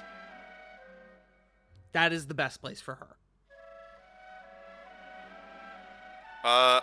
I'm fine with tagging out Sindri or the Chroma Guard for Rose.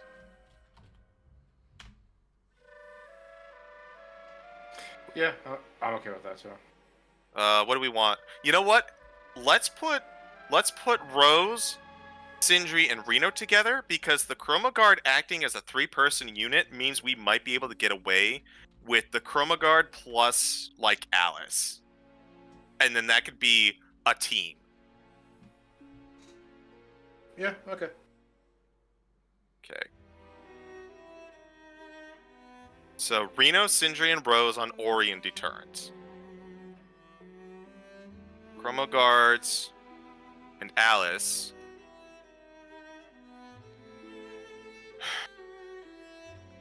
May I also bring up just a point of discussion, just because I want to hear thoughts?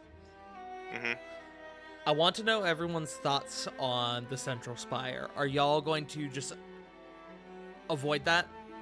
Oh my god, I haven't even thought about it at this point. Okay. You know what? We have... I'm sorry. I'm taking check on the bell and release the prisoner off the list for right now. We have 4 people left. One is the Chroma Guard. They can function as one thing by themselves. That is technically Theon 3 is strong people. enough he can function with like one other person. And we have like 1 to 2 objectives left. We don't have enough dudes. We could pair Theon with Sindri since he's free. You could also That is pull from true. other objectives. Oh no, we swapped out Chroma Guard from Oh, right, Chroma Guard. Yeah. Sorry. Okay. So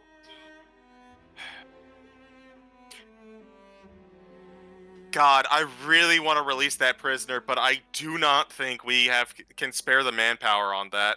But it's so useful. But he's also deep in that labyrinth, though, so that's not just freeing. I mean, that's also like infiltrating. Like, if we can spare freeing the prisoner for afterwards, then yeah. You guys Like, do there's have just- one there's more just- inspiration. We do have one more inspiration. Hi. Okay. You know what?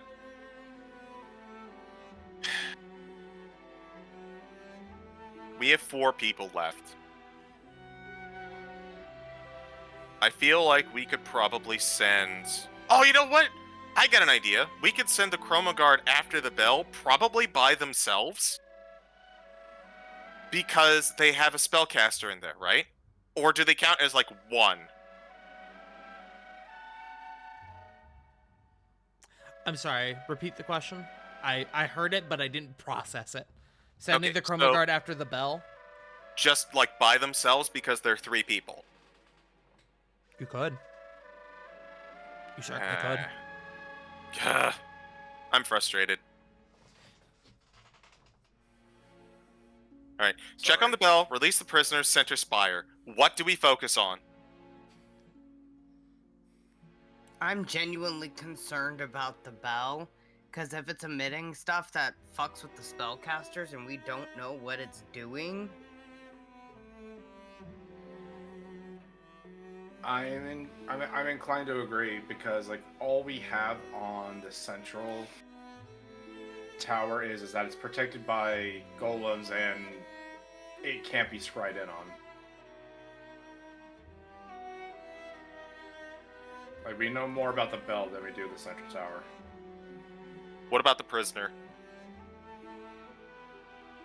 Fortunately, that's another unknown. We don't know I mean- if the prisoner is we don't know if the prisoner is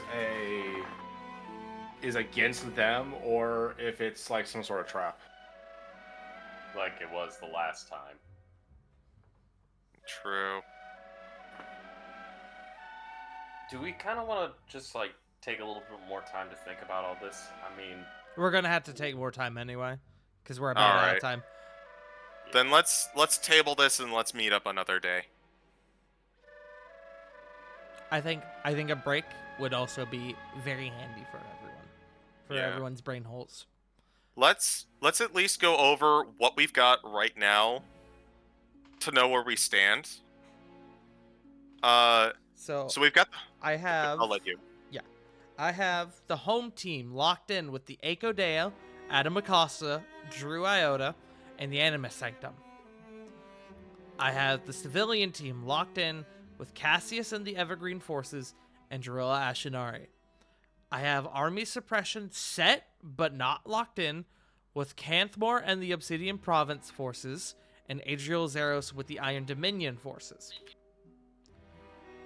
I have set but not locked in Stopping Project Returnal with Esmeralda and Ball and Fallweather with the Iron Covenant as well as Nicholas.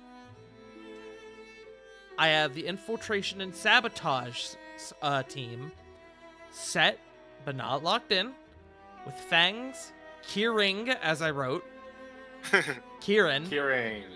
and Amos. I have Orion Deterrent set but not locked in with Reno, Rose, and Sindri.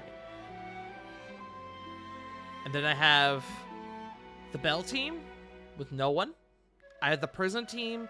I put Garrett on there because that sounded like a point of interest, but that is not set or locked in. And then I have your group locked in with Cedric and Nexus. Sounds good. We have, and as far as pieces still in play, we have Garrett, Theon, Alice, and the Chroma Guard.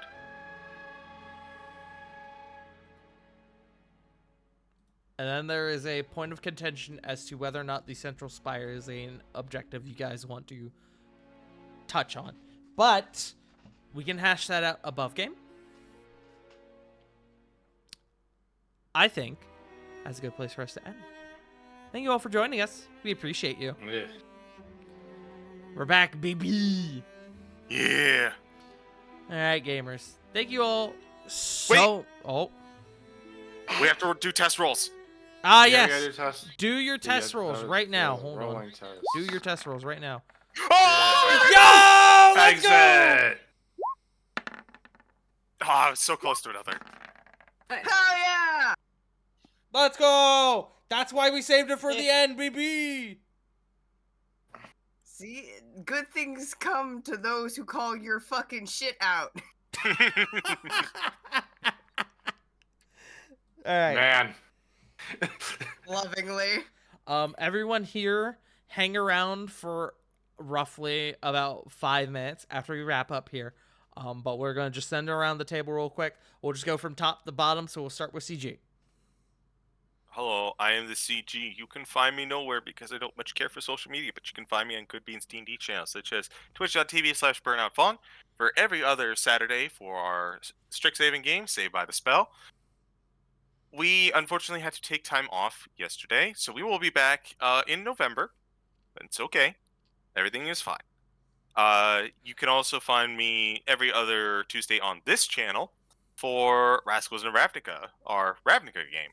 Boy, there's a lot of MTG games that I'm a part of. I wonder if that has to do with D&D and MTG being part of the same company. Who knows? And of course, this wonderful game. But it is rapidly approaching December, friends. And you know what? Ah! Wait. She's still frozen, man. I said rapidly approaching, not there. I will fucking put that bitch on ice. Yes, our December yearly campaign, Festive Fantasy, is almost here. We are going to be holding it on Thursdays this year because that's the only day that it worked out, but that's okay because it did work out. We have got quite the cast this year, which I'm keeping tight-lipped for now, but look forward to it in the future for the month of December. Keep an eye out for those Thursdays. That's it for me. It is now the Frost's turn. Hello. Twitch, Twitter, JFrost747. Find me here every Sunday, here every other Tuesday for our Rascals of Ravnica, and every other Saturday for our Save by the Spell campaign. Apologies for no session yesterday, had a lot of things coming up. But hopefully you'll be seeing us soon, probably around the 2nd of November. Other than that, probably find me doing some other fun projects. So, with that being said, River. That's me. However, we were going in a linear order, I believe, so... We were going from top to bottom, but it's fine. My apologies. No, River. My go. brain is kind of fried. No, make Gojo. Joe, go. Make please. Gojo. Gojo! I just- Satoru Gojo! Someone go so I can Go, go to bed for work. Go. Quickly, Joe. Go.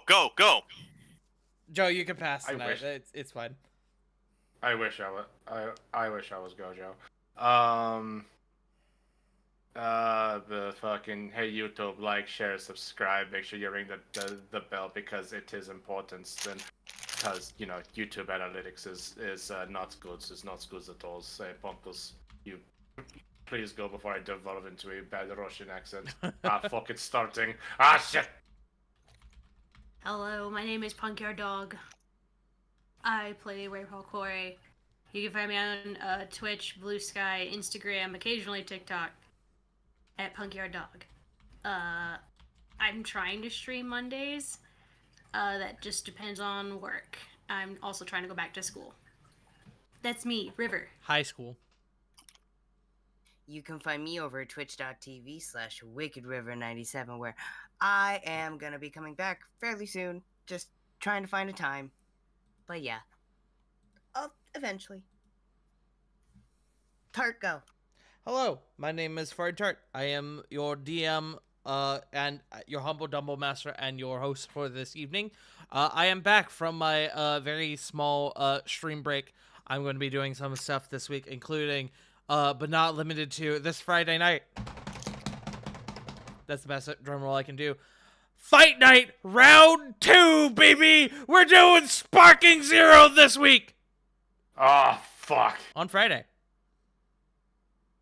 First to be Vegeta wins. That's the only announcement I have at this moment. Next time you'll see me will be on Jake's channel on Tuesday for Legacy of the Deal Breakers. Tuesday. Come Tuesday. Or as I like to call it, Albino Beastman Tuesday. But we're gonna send it. I'm gonna send y'all over to someone I haven't had a chance to raid in a hot minute. We're gonna go raid Groove. Ah. Mr. Groovatronic. I want to go show him some love. Let him know who sent you. We will be back next week for another episode of Excited Regalia. Thank you all so much for joining us. We love you all so very much. And remember, as always, you are loved. You are valid. And no one told you today you fucking matter. Also, Black Lives matters, and trans rights are human rights. I actually, man, you can tell I've been missing because I forgot to do that bit. But yes, bye. Free Palestine. Yeah, later. Free Palestine. Adios.